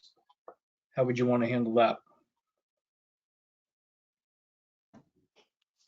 Well, I guess I would either propose a, well, first of all, I'd propose that we do a site walk and then an in-person meeting at the community center, because I think that this kind of thing needs that kind of facilitation makes the most sense for people to come and bring those versus online, make it as accessible as possible. Okay. I guess I would be open to, is it a 6 p.m. site walk and an 8 o'clock meeting, but that gets kind of late, or do we do a Saturday when people may be more home? I know it's summer, so, there's a lot of that stuff, vacations and such going on, but I don't know what the rest of the group thinks makes sense. I'm open to either one. It's really, no matter which one you choose, you're gonna find it's gonna conflict with some residents that can't attend. You'll never get all of them. I think I would actually lean more towards a weekend with advance notice, putting it out a couple of, with at least a couple of weeks notice so that people know to get there, do the direct mailing like we did before.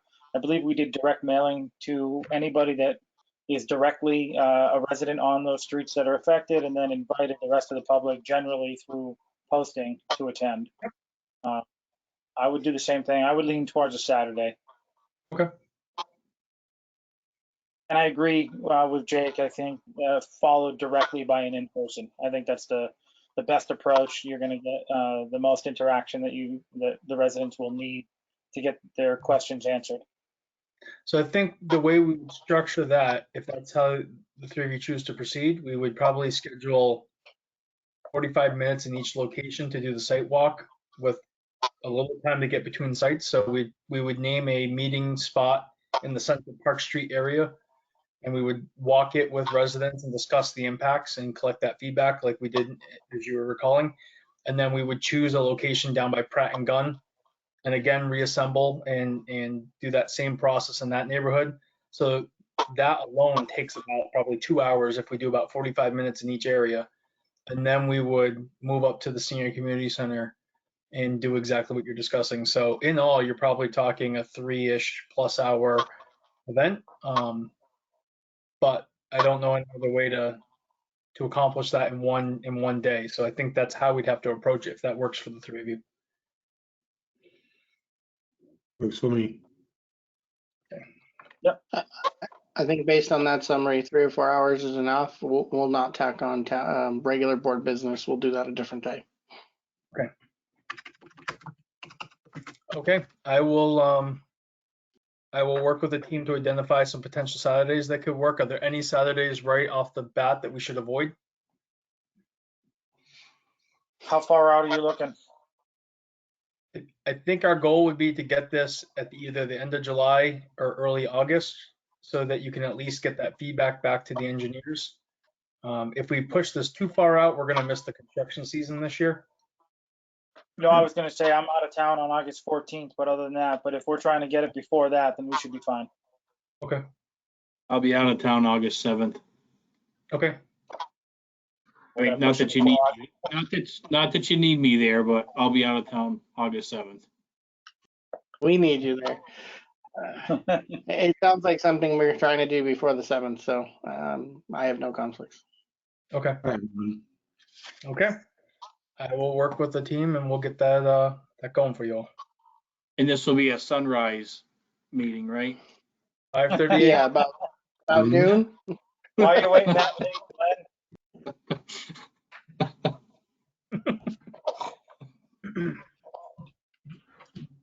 get 9, 10, whatever, whatever works, or if it needs to be, early afternoon, whatever the team comes up with. And we'll get that going for you. Okay. Or 8. We'll provide coffee. As long as there's coffee. Okay. Next item of business is POTW number 1 and number 2 NPDES permit review.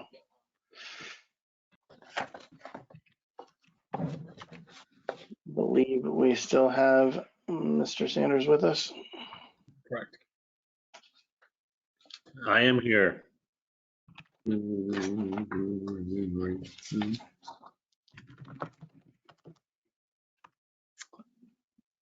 Did all of the documents I send over help describe what we're working on? Yes. To the best of the ability, sure. Yeah, And, I was gonna say as clear as mud or something brown. Yes. It's clear as mud. No, so I did go through, I'll jump right in. I did go through and I looked at all the documents and as well as the legal information at the end of that with some of the questions and the comments and recommendations. But one of the questions before we get into the guidance from council, the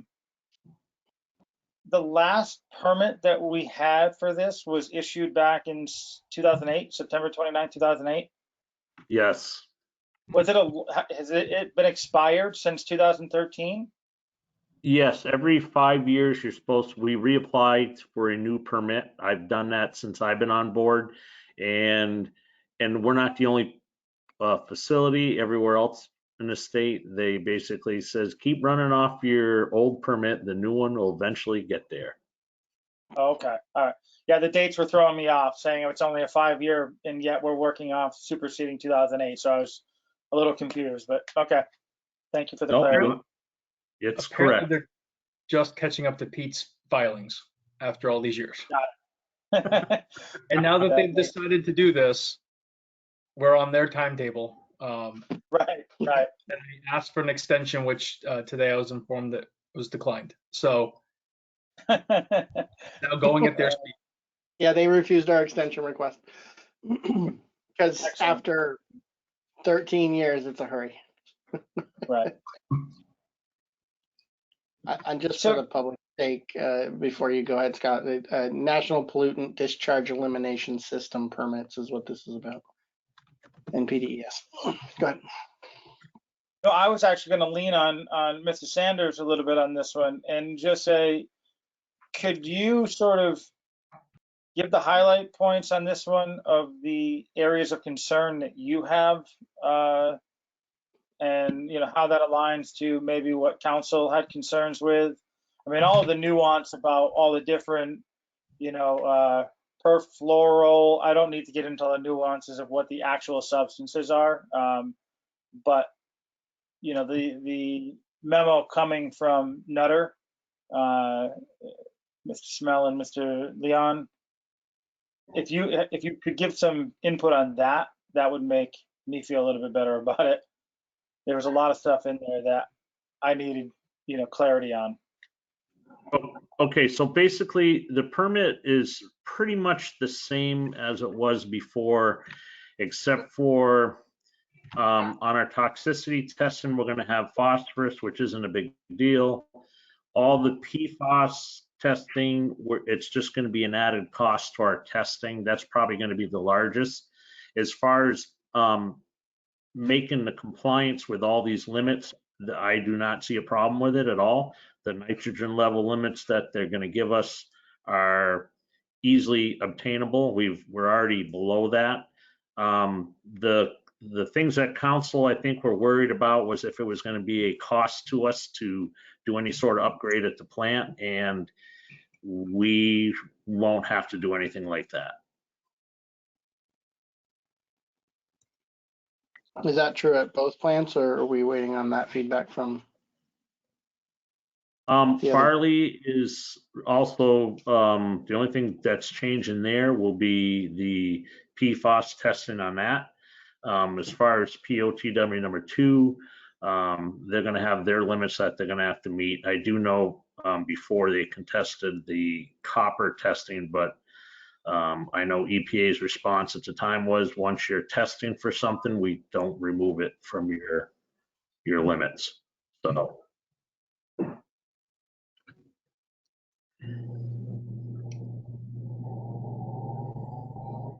So generally, it sounds like you're not too concerned about what's in here overall. No, as far as me making my limits for POTW number 1 and number 3, I shouldn't have a problem at all with that. Do you think And number so- 2 will have a problem? Obviously that. Go ahead, Scott. Well, I'd like to hear the answer to that one as well. Did I you catch that, didn't even Pete? hear the question, Jake. No, I didn't. Okay. And since we oversee the permit on number 2, do you expect or foresee that they're going to have any challenges meeting their requirements? No, they should be able to meet the requirements.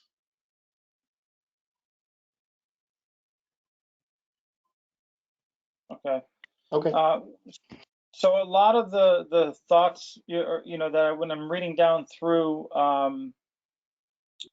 the itemized list and all the comments, a lot of the attorney's comments are, consider rebuttal of and comments of saying if this is going to be costly, or if the information we're getting back, over and over again is showing that it's unnecessary, can we omit it? Is there a formal way of sending this information back to the state to say, adding these clauses? Or in your estimation, basically the state's going to want to say, this is your permit as it stands now. Don't worry about adding any clauses to lessen it because it's not going to happen. The way everything that I've been hearing, I don't think you're going to lessen anything. Like I said, the cost to us, probably the biggest thing is going to be the PFAS testing. The nitrogen limits, that's just an adjustment with the equipment we have. And the phosphorus test is minimal. That's, it's like maybe $100 test. And that's done twice a year, toxicity. The PFAS is going to be quarterly. And it'll be on the influent, the effluent, and also the sludge that we haul out. Those tests, I've been informed, are about $300 a piece.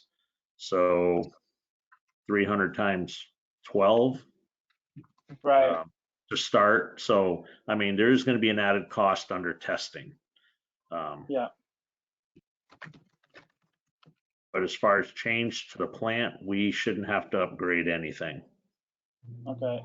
And everything's quarterly, correct? All the testing is quarterly? Yes. All the PFAS testing? Yeah, PFAS testing is quarterly. Nitrogen is done monthly, and the new to the toxicity, the phosphorus, that's done twice a year. Okay.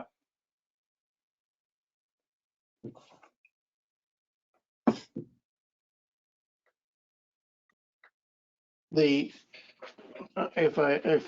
I can jump in, Scott, the chlorine minimization, there was some questions there about, do we have alarms in place and such, specifically to POTW number 2?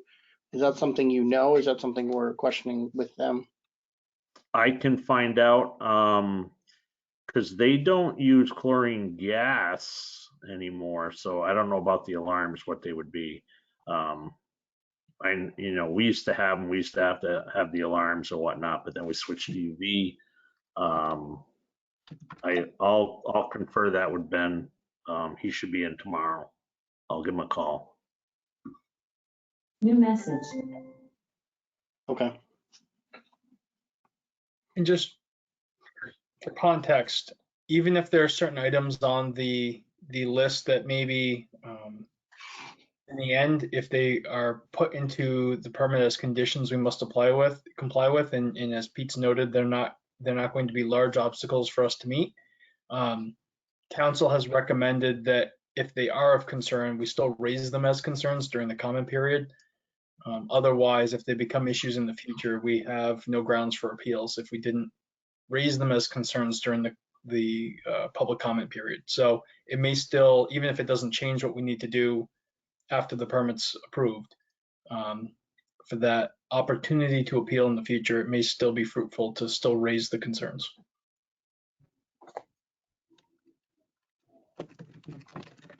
And just for context, since that window was not extended, we don't have at least a scheduled meeting before the comment period ends. So unless we decide to do otherwise, we should probably give direction on what we're expecting to get done in the comment period. I guess my thoughts would be kind of similar to what you asked, Scott, which is even if they might not change them, it is a comment period. I would maybe lean toward what Brian said and from our attorneys, which would be to comment on everything that it makes sense to comment on, even if we don't expect them to do something different. We've at least raised the question. And then, Yeah, and I think that was their recommendation, is get it in writing. Yeah. right. If we don't question it now and something comes up later, they're going to say, why didn't you question it during the open comment period? That's exactly it. We also have Ty and Bond taking a look at this just to see if there's any additional comments from our engineers, if they see something that raises a red flag for them. And we'll work any of those concerns, if they do acknowledge any, into the draft comments that we would submit. Does it make sense to make a recommendation to or to guide Pete and support with Brian and our attorneys and Ty and Bond to provide all logical comment based on their guidance and feedback and our concerns during the comment period? It makes sense to me. I was looking at it saying, I'm not sure, individually, I want to be responding, to comments on something that I'm not that well versed in. My layperson interpretation of all of that information may not hold as much water as the professionals.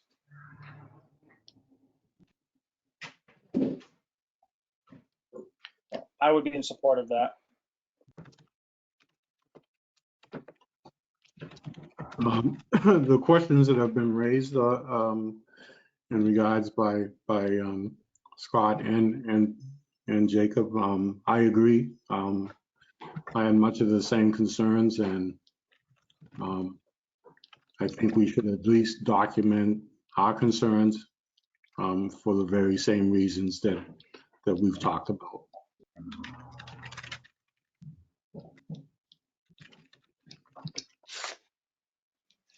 Okay. So you have that direction, and if there is any questions, I guess we can, if it pleases the rest of the board members, you guys can funnel that through myself as the liaison before the submission. Okay. And, Okay, I'll also get a hold of Ben and see get a punch list of his concerns, what they would be. That'd be great. I put a call into Irving Industries last week and I haven't heard back yet, so that would be appreciated. I'll knock on his door. Thank you. Generally, more is better, but I think we all lean to you and Ty and Bond and the attorneys as the experts to guide us in what are the best things to challenge or question.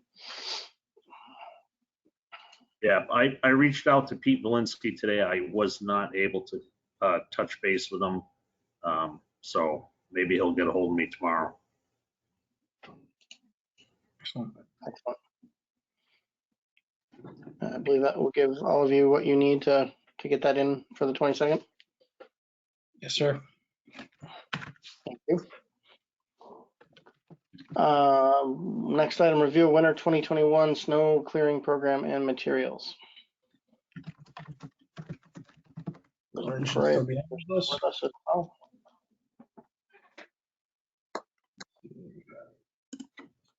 So there was a memo in your packet from Glenn. Oh, that's not the right one.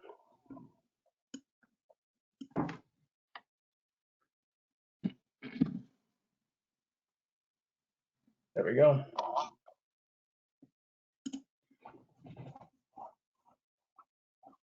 So as I said, we came to the board a couple winters ago looking to try this product. We had a neighboring town that switched over to it completely from a straight salt. They used to be a sand salt mix, went to a straight salt, and then went to this product. So they were kind enough to give us a load to try it, and it worked unbelievable. So we brought the information to the board asking for permission to try it. So last year was our trial year on it. And just like any New England winter, we had plenty of opportunities where it was just plain snow, whether it was sleet, freezing rain, mixed bags of everything. Every application that we had, it worked very well, even on the coldest of days where we would typically have refreezes after we would use a sand salt mix that we typically used. We've had some positive feedback from a lot of residents, very happy that their grass belts and their driveways and sidewalks weren't covered in sand come springtime. We had some concerned residents that we were using too much of it. A lot of it comes down to calibrating per truck. What we finally ended up doing, we ended up getting calibrated down to just about 150 pounds of material per road mile. To take and sweep up a road mile's worth and only come up with 150 pounds and have our roads as clear as they were with no ice buildup on it, I think the product is outstanding. It is a little bit more costly to use, but in the long run, the maintenance of the street sweeping was, I think it was less than half or right around half than what it typically is. Catch basin service is 80 hours a year, and I think their latest one is $235 an hour for 80 hours. So we still have a couple more years to catch up on the cleaning and maintenance of all the structures that we have in town. But once we get those all serviced, all cleaned, that vac truck is probably going to be, it could be down to 20 hours a week for just like the hill sections, Mountain Road, North Street, anything that has grass swaled or riprap swaled. The typical stuff on your main streets and the Irving side all goes to a catch basin, no dirt sides. Those are, you're probably going to go probably 8 to 10 years before vacuuming them out again. So I think in the long run, the expense that we pay for this treated salt, I think our maintenance of the sweeping and the catch basins are going to go way down.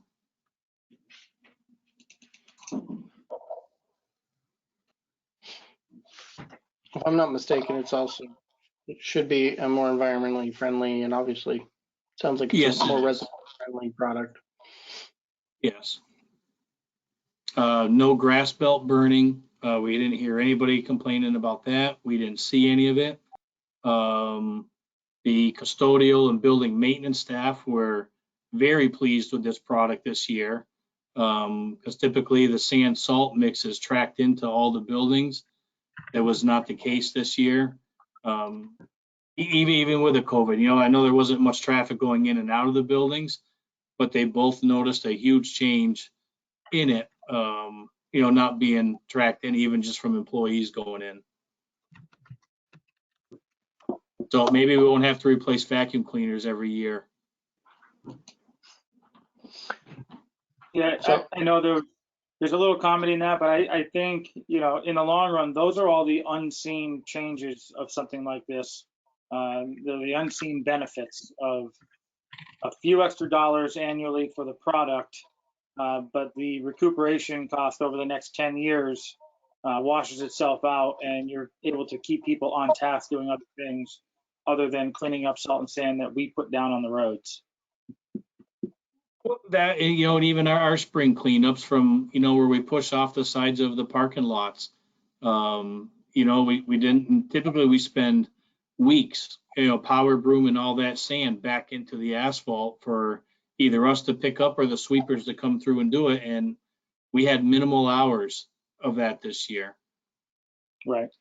And as you can see by the street sweeper, it was less than half the time, and it was only one sweeper.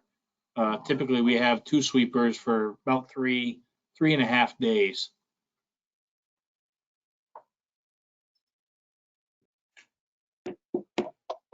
Any concerns with continuing with the product? I have none. Leave it up to you three. I have no concern. I also have no concerns. I think the product is much better than all the sand that we had collected on our sidewalks year after year, and it was really an issue to try to keep remove the sand from the belts and to remove the sand from the sidewalks, and the sand was even up on property as well, a good bit of it. The one thing I do have a complaint with is the early spring cleaning. The residents are responsible for keeping the sidewalks, clearing the sidewalks of that sand and seeing that the walkways are clear, but I don't really think it's the responsibility of residents to see that the walkways are clear and the pads to it that still have sand on it from the winter. I don't think it's their responsibility to keep those areas clean and cleared. Are you talking the sidewalks in general, or just where the pads come from the road to meet the Where sidewalk? the pads come from the road to the belt and to the sidewalk. I don't think it's the residents' job to clear, to see that those areas are clear. Clear of snow or clear from the spring cleanup? Clear from sand, remnants of the sand that's left over from the winter. Okay, no, that's fair.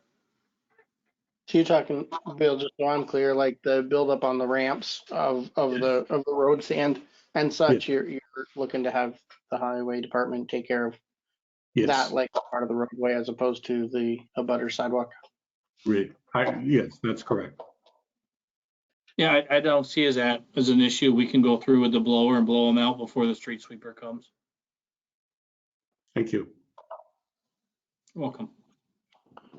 So carry on and make it so, number one. Continue on with Magico. Can't have a meeting without it. Absolutely. Figured it was a perfect opportunity. Chief Wonka would be proud. Can I mention one more thing as we wrap up this conversation? Yes, sir. Just want to get I've been trying to open documents and my files aren't cooperating as quickly as I would like them to. So I appreciate the patience you all are giving me. So I just wanted to note that one of the concerns that had been raised that Glenn just brought up was the amount of sodium that was being potentially introduced to the water supply. I just wanted to note that Pete's been testing for sodium levels. We do that as part of our annual review of the water supply anyhow. But because a concern was raised and we knew that we'd be having this conversation this summer, he has been doing monthly testing of the sodium in the water supply. And I just wanted to let you know that I'll send this over to you all so you have it. We haven't seen an unusual spike in our sodium levels. He's been tracking since March. So we have results from March, April, May, and June. I'm seeing a range. The high end was 37.4 milligrams per liter. The low end was 26.3. And Pete's on the call, but if I remember his conversation with Mass DEP correctly, they're not concerned unless we're hitting 100. Comparing that back to the annual average and previous CCRs or the consumer reports that we send out annually. In 2020, our average was 33 parts per million. In 2019, 3578 looks like. So I just bring that up for points of comparison that we introduced this new product. This past year, we are not seeing a significant spike in sodium in our drinking water. And we wanted to be upfront and transparent about that. A citizen had asked us to look at that. We've been looking at it for a few months. And we will keep looking at it as long as you want us to, but we're not seeing any correlation between the use of the product and any spikes in our sodium at this time. What did you say the current year values were? So for March, we had 37.4 milligrams per liter. April, there was a bit of a drop down to 26.3. May, it went back up to 37. And June was 34.7. So it sounds like generally on the same average as the prior 2 years, around the low to mid 30s. Right. And we wanted to see a sort of a late winter, beginning of a thaw period into the summer, where we've had several months of thaw and some water really moving through the system to see if that made any changes to it. And we're not seeing those spikes. Good. Okay. Next topics are road layouts, review of Care Drive proposed layout amendment, and review of Public Works Boulevard proposed layout. I just realized I forgot to take minutes again. Well, while you're doing that, And you have a photographic memory. God, somebody does. So we have the proposed layout for Public Works Boulevard has never been adopted as a public way. So we call it that and we use it, but it is actually not a public way, so it's not eligible for Chapter 90 and all of those sorts of things. So we have the layout, and I believe we already had it on file. So this would be actually formalizing and adopting it. Or actually, we got it done, right? And then the other one is the extension of Care Drive, which we discussed in a couple prior meetings about how do we want to extend that, give us access back to basically the near the rear property line of the parcels there of our ownership. And so we have this proposal to amend and extend Care Drive back to I guess effectively a cul-de-sac. Correct.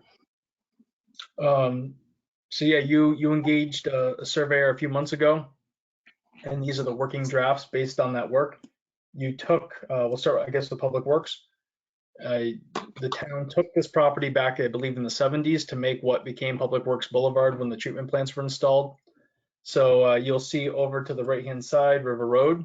So that's where it's coming off of the public way. The points on the layout, and I know it's got this sort of weird angular design to it. Obviously, the paved surface is less than the actual width of the layout. It's 40 feet wide. It's got all of these monuments on it that he was able to identify most of the monuments that were there from the 70s, and keep sort of a continuous 40 feet in width all the way through. All of that is the property that was originally taken for the purpose of developing this right of way. It was never, to the chairman's point, it was never adopted as a public way, though everybody is commonly referred to it as Public Works Boulevard. The plant actually has an address, even though we call it 16 Public Works Boulevard. Officially, it's got an address of 0 River Road. So part of this is formalizing Public Works Boulevard with the ability to use Chapter 90 funds for its future repairs, which it will need. But it's also to create frontage for all of these different municipal purposes that we have down there. You'll see at the top here, it shows you just the tail end of Public Works Boulevard. There's the Public Works facility that we currently know as 16 Public Works Boulevard. We're proposing that this layout would come down to where currently the parking lot sort of exists. And instead of continuing straight, we would propose that it would turn to the right and it would head almost at a 90-degree angle down along the side of the building, creating frontage for where we believe the future dry storage and office building will end up. I know that's a future conversation the three of you need to have. And then it would sort of round the back corner towards where you have your brush and bulky item sort of collection area. So the public has open access to that as of now anyhow. It doesn't give you full access all the way around. That was a proposal that we discussed in-house, and my concern was that if we constantly keep this open as a public right of way, we really can't gate it or close it. We don't today anyhow, it's all cameraed, and staff is down there regularly. But if future superintendents or boards wanted to have that gated and we had already made it the public way, you really can't do that. So it made sense to be clear about what we were okay with being a public works or a public right of way section, and what was potentially more reserved for employees only, if you all felt that need in the future. So this is the current draft of what the surveyor's been working on with the team. Any questions or concerns on that layout? The layout as it is shown on this diagram, is this a one-way direction? Are we proposing that the traffic go in one direction as it enters? It would formally be wide enough to have 2 lanes of traffic. Okay. So 40 feet would give you approximately 11-foot travel lanes. Plenty of room for grass belts on either sides if you wanted them, and or a sidewalk if you thought that was necessary. I know one thing that both Glenn and Pete have talked about, where the Public Works Boulevard proposed layout runs along adjacent to the building. That's actually where the transportation units line up to get sludge out of the plant and then take it for delivery to a disposal site. So we talked about maybe creating a bit of a formal pull-off there. Right now, they just sort of pull onto the grass. It would currently block what would be the travel lane. So once we put in a wider layout, you actually could have a wider, so the travel lanes, you could create an appropriate pull-off, and it would no longer really be blocking the travel lane. It may stick out a little bit into it, but you'd have plenty of room to navigate around it. But yeah, and the 40 feet should give you plenty of travel space. Okay. But at the same time, maybe when we do a new building, but right now this isn't to indicate an improvement that would make it wide enough to be 2 lanes today. It's just that the layout calls for that. Today, it's still barely wider than one way around that building. You a few years ago made Wheelock Street formerly 40 feet wide. If you drove out there, I think it's about 15 feet wide. I was going to say the same thing. This is the formal layout. This is not a change to any physical layout or structure. This is just the technicality of creating the 40-foot layout, which is typical for a municipal roadway. Yes. And as far as improvements there, as somebody who travels down there quite frequently, there's really not an emergent need to widen it. The level of traffic going in and out of there, and Pete and Glenn would probably attest to the same thing. I can't imagine, very rarely is there oncoming traffic that you're running into where you have to navigate around them. Right. And again, when the 3 of you start meeting with Glenn and Pete and Mariah and the rest of the group that's working on the Public Works building, I'm sure you'll have more discussions about where you would want a building, where you would want the public to be directed, how you would want them to use the space. You have all of those decisions still to discuss. So any improvements between the existing building and a future building, it would happen then, not now. Correct. And the, I guess I'll call it the driveway to the wellhead to the pump station is just going to be considered just not a private way or just a driveway, right, at this time? So currently, I think this parcel, I don't know if you can see my cursor, but the one that's marked page 207, I believe that is the wellhead parcel. And then you have sort of a pull off at this lower section here. It sort of veers off and then goes off into a drive that takes you down to the well house. What our current thought is, we would actually off the back parking lot of this new proposed dry storage and office building, get rid of that pull off and actually have the driveway come off of there, and we can actually put a gate across there. The current gate doesn't function. And it would be something that has a better alignment for deliveries and other utility needs down at the well house than the current driveway. But it would not be incorporated as part of this public way. That's correct. Okay, so we'd maintain that as a private access way, which makes sense. Okay. Any questions or concerns on the layout? I'm assuming Glenn and you've looked at it and Pete and don't have any concerns? No, sir, I'm happy with it. I have no concerns. I am happy with it as well. Yeah, thank you, whoever decided to revise this and not have it go all the way around. I think that was a wise choice. Whoever had put their heads together and modified that was well done. The 5 of them have been working on the committee, have been putting a lot of time and energy to this, so. And your administrator, don't leave him out. He just doesn't know when to mind his own business. Was that Mr. McCrory or our administrator? No. Both. Anyway, all right, so what do you need from us? Confirmation that we're good with this layout, and then obviously at some point we've got to bring it to meeting? If you're good with this, what I'm going to ask the surveyor to do is give me the meets and bounds. And whenever you schedule a future town meeting that you want this on, this will be sitting in the hopper ready to present to the public. So unless you want modifications, I'll just ask him for formal meets and bounds. Proceed. I'm good. Okay. Going Going back to up to Care Drive. next one. So I feel like we keep changing Care Drive on you. But there's a reason. Went too far. There we go. Okay. So Care Drive as it currently exists today is 40 feet wide in most locations except the mouth of the road.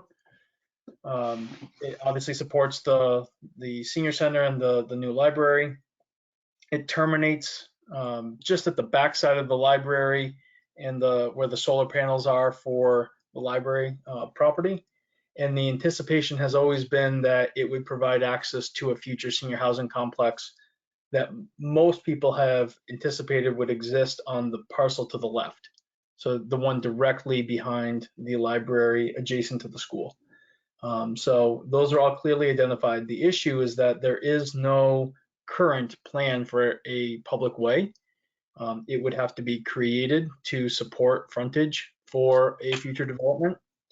So our thought was if we proactively worked with the intentions of the Senior Housing Committee to provide that frontage, even if it's just on paper for now. Again, we're not planning to go out there and start building a road. That work would be done and we would be clearer with whomever we would put out an RFP to for the development of senior housing, that this is the actual acreage that's available to you. As you can see, the dotted line between the two parcels is the dividing line. This proposal uses up some of that space. Jake and I earlier in this process had a conversation about trying to maybe share a little bit more of that layout between the two parcels to not take all of it from the parcel that the senior center is on. And talking with Glenn and Mariah, the proposal was to actually make it 50 feet wide instead of 40 and with a cul-de-sac. The cul-de-sac is not quite going all the way to the edge of the property because you have a significant decline down towards the railroad track. So we would be ending it before you have that change in grade. And the 50 feet in width was recommended because we know that this is going to be or we believe that this is going to be a neighborhood that you want to encourage green space, you want to encourage walking and accessibility. So we're going to want definitely a minimum of 5 foot wide sidewalks like we are planning everywhere else. You may want to introduce public shade trees and other features that lend itself toward encouraging people to get out and walk and be part of a community. We didn't want to have a narrow layout through that section. So just because it is 50 feet wide or proposed to be 50 feet wide doesn't mean you have to build it out to the full 50 feet. But if there's a chance that the town may sell versus long-term land lease that property, you could lose control over that property for a duration. So our chance to preserve what you want to be the public layout is in this earlier work. Similarly, when we were looking at, and Bill will remember this from the earlier work of the Senior Housing Committee, we were looking for what potentially could be used as buildable space on the back portion of the senior center parcel. At the time, there was no frontage for that parcel either. So when Berkshire Design Group worked on that analysis for us, they were actually trying to carve out frontage from Route 63. So it wrapped around the side of the building, and it was actually getting its proposed frontage off of Route 63, which is a little silly because we wouldn't want multiple driveways or roads coming off of 63. If we had any other future uses for that back parcel behind the senior center, if you wanted to subdivide it, you would want that entrance to come off of Clear Drive. So this proposal has those two thoughts in mind. Definitely senior housing to the left, if that's still your intention, making sure it's a generous enough road layout to allow for walkability and maybe public shade trees and other things of that nature. And also potentially creating frontage for the back portion of the senior center parcel if you ever wanted to subdivide that for another use. So that frontage would not come off of 63.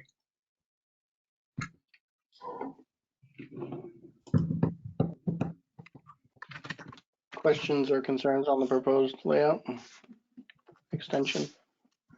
I have no concern. No.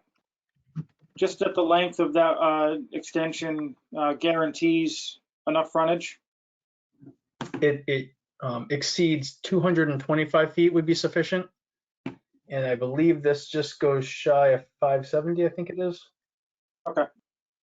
But yes, it Perfect. maximizes that. Perfect. I have no other concerns. Brian, is there a plan on how to develop this and with the cost, how we're going to bear that? You're talking about the road? Yes. When you're Extension. ready to work on that, and Mariah and I have talked to a few different grant programs, there are funds for this. So one, making it part of Chapter 90 makes that source potentially available to us. Okay. There are funding programs, the Housing First, Housing Choice program from the governor's office will fund up to $100,000, which won't build you a road, obviously, but will contribute grant money towards things like infrastructure improvements to make senior housing and other housing projects viable. So having a defined layout where you would want to do this work would allow us to get the necessary cost estimates conceptually, of course, not full design specs at this point, to apply for those funds, those grant sources. It's also possible that for the RFP that we issue, that we say to the developer, part of the scope of work in coming and developing the senior housing is helping us improve Care Drive and making that a public road to our standards. Okay. So we have a few avenues to our in our toolbox, I guess.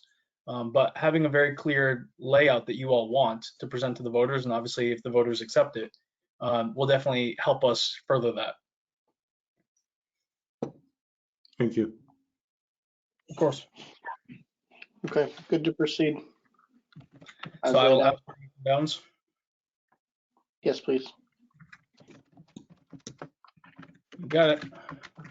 I'm going to jump to the last item, which I think is the last thing that Glenn is here for, which is FY22 surplus equipment request for the roll-off container.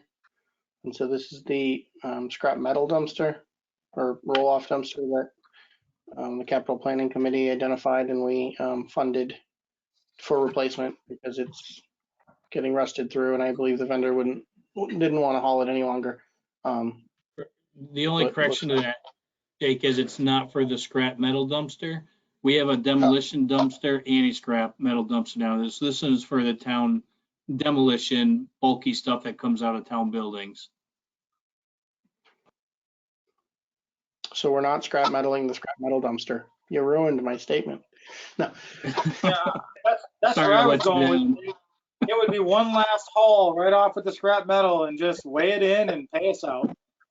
So, Right. yes, that is what is happening with that dumpster, but just for the clarification, this is not replacing the metal dumpster for the scrap metal one. Okay. But this is the dumpster that we are replacing for the capital project, right? Correct. Okay. I don't have any concerns. Anyone else? No concerns? No, Glenn, there's no value in it other than scrap. No, it's, the sides and the bottoms are all rotten out. I actually had a couple dumpster people come and look at it, letting them know that it was being surplus, but it was just gonna be too much money involved Got it. with putting it back together. Yep. And the we'll carry- scrap, the scrap return that you're gonna get on it is probably just gonna offset the cost it is for the hauling, for the dumping and to take it there. Right. Okay, we'll carry it for 2 more meetings, and unless there's other concerns from the public, we'll likely follow your recommendation and scrub it. Thank you. Good night, sir. Good night. Bye, Glenn. Thank you all. Thank you. Circling back up, we have a review of amended MOU for FERCog for the emergency communication system and equipment. This is the new radio system, which has been rolling out. And as I understand it, they requested an amendment to the MOU based on the equipment being given out and received, et cetera, et cetera. So this formalizes the way that's happening and what the reimbursements are and what the costs are, et cetera, right? Correct. So yeah, this is just updating the MOU that you signed last year for this project with these new terms that they've outlined. And then there were also an appendix for both the police department and the fire department with the equipment that we've received. Chief Wonka received both on behalf of the town and has ensured that everything that we ordered has been delivered to the appropriate departments. I'm assuming he also had no concerns about the amendment. Like anything, the question was, why are we signing another agreement? It feels like we're constantly signing MOUs. But he reread all of the details and looked back at the last MOU that we had in place, and these clarifications based on where we are today with the project make sense. So he does not have a concern. Any questions? I have none. Make a motion that we sign the addendum to the MOU between and by the FERCog, the Franklin County Emergency Communications System Oversight Committee, and the users of the Franklin County Emergency Communication System and the Commonwealth of Massachusetts Interoperable Radio System, specifically related to the town of Irving as the user. Okay. I guess I will say effective through September 30, 2023. I will still second it. All in favor? Aye. Aye. And further, I will make a motion we have the town administrator sign on behalf of the board. Second. All in favor? Aye. Aye. Thank you, gentlemen. Okay, we have our first water commitment. We have our first 3 water commitments for fiscal 22. Correct.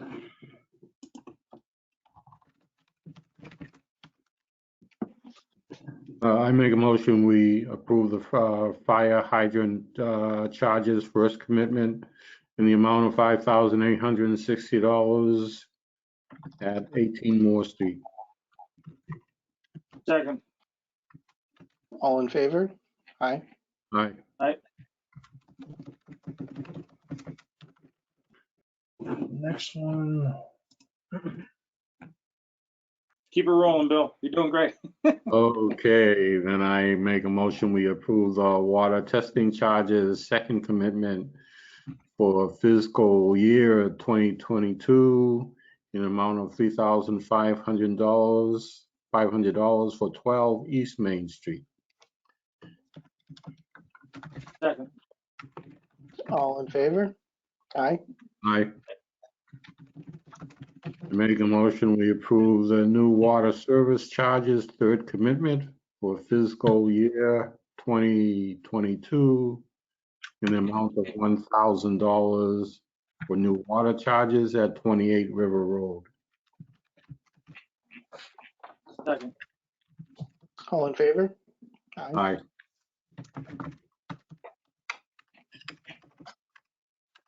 Just a curious make a- question. Can I make a, never mind. Go ahead, Brian.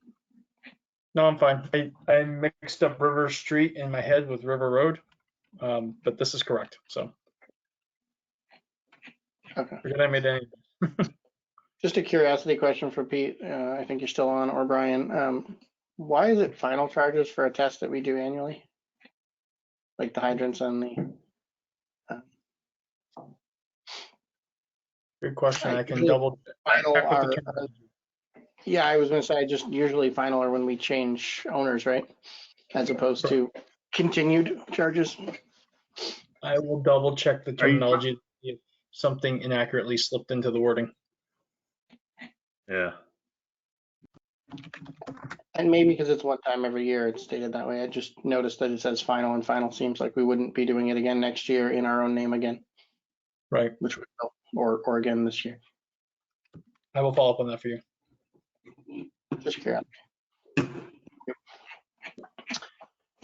Next item of business is cemetery deeds. All right. I don't think I scanned them all in here for you. Just I my, don't think so, but I just realized I jumped them for the water commitment, so maybe I missed them. I don't No, believe they're I'm not. in there. But the cemetery deed numbers are right there. Make a motion, we issue cemetery deeds number 519, 520, 521, and 522 to Peter Sanders. Second. Second. All in favor? Aye. And those are already in your box for signature. And the other items, the water commitments, and the other things that require your signature will all be in your box for Wednesday morning. So if you're coming in to get sworn in and you need to also sign documents, everything will be there for you along with the first AP warrant that was emailed out to you on Friday. Okay, I believe we covered all of the regular business. Our next meeting is the 26th. Obviously, we'll also have a pending Saturday meeting coming up sometime around then to be scheduled for the walkthrough. There's also an informational session Wednesday evening, correct? Yes, sir. There has been a lot of public concern. I will leave it at that. So I've encouraged those with concern to ensure that they attend and ask their questions and voice their concern. Absolutely. That's a good point. There is the informational session. I believe it's online and it's at 6 p.m. Wednesday the 14th. And Jan from the Franklin County Solid Waste Districts will be leading the meeting to help with any questions, concerns, and explain what we're doing and why we're here. And Brian and I will be there as well. So hopefully All we the can explain stickers have arrived. better why and what it is, and hopefully that for most citizens and hopefully for all, it will not be an additional cost burden. It's more of just to try to mitigate the unusual increase we've had. All of the stickers have arrived. Betsy and I are working on the mailing, and we'll be getting those out to residents by the end of the week. So everybody will have everything in advance to prepare for that change. And like you said, we'll at least do this session Wednesday, and depending on feedback on that day, if we have to host additional sessions or work with residents on any of their additional concerns, we will keep working on that. Brian, has it, my attendance, will that trigger anything with quorum, with Jake also being present? As long as there's no deliberation from the two of you. I'm attending just as a citizen that wants to, Correct. be part of the meeting, so. Absolutely. That would be like any other informational or training session. Okay. Yeah, as long as we just need to make sure that if residents pose a question towards you, we don't go into that space. Yeah, I get to handle those. Yes. Yeah, You're not the a problem. official- And if you have questions, we'll just be cautious about how we answer them, but you're welcome to attend. Of course.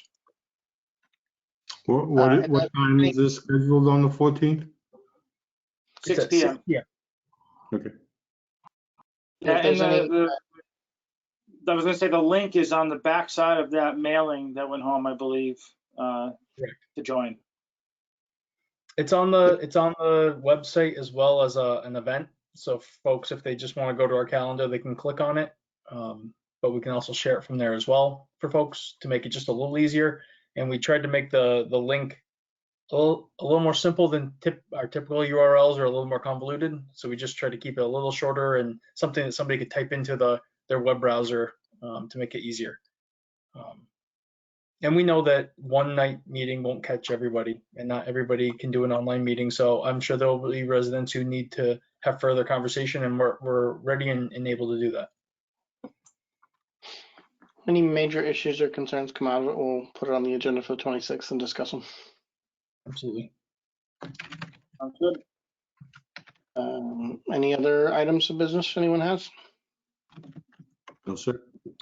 I just had, I'll reach out to Chief Holst. I just had a concerned resident about speeds on Prospect Street coming, specifically 18-wheelers coming down that road at high rates. New family moved in, young children, living in a household there, and just with some concerns.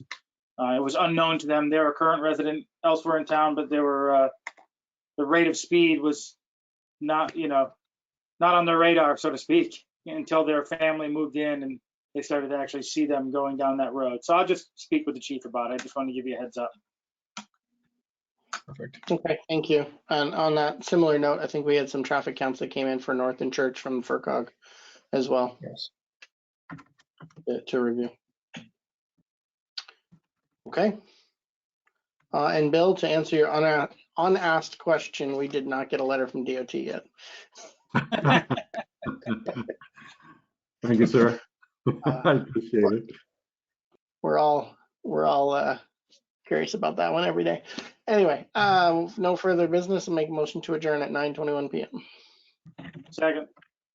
All in favor? Aye. Aye. Good night, gentlemen. Thanks. Have a good Yeah. evening. We'll see you in a Good couple evening. weeks.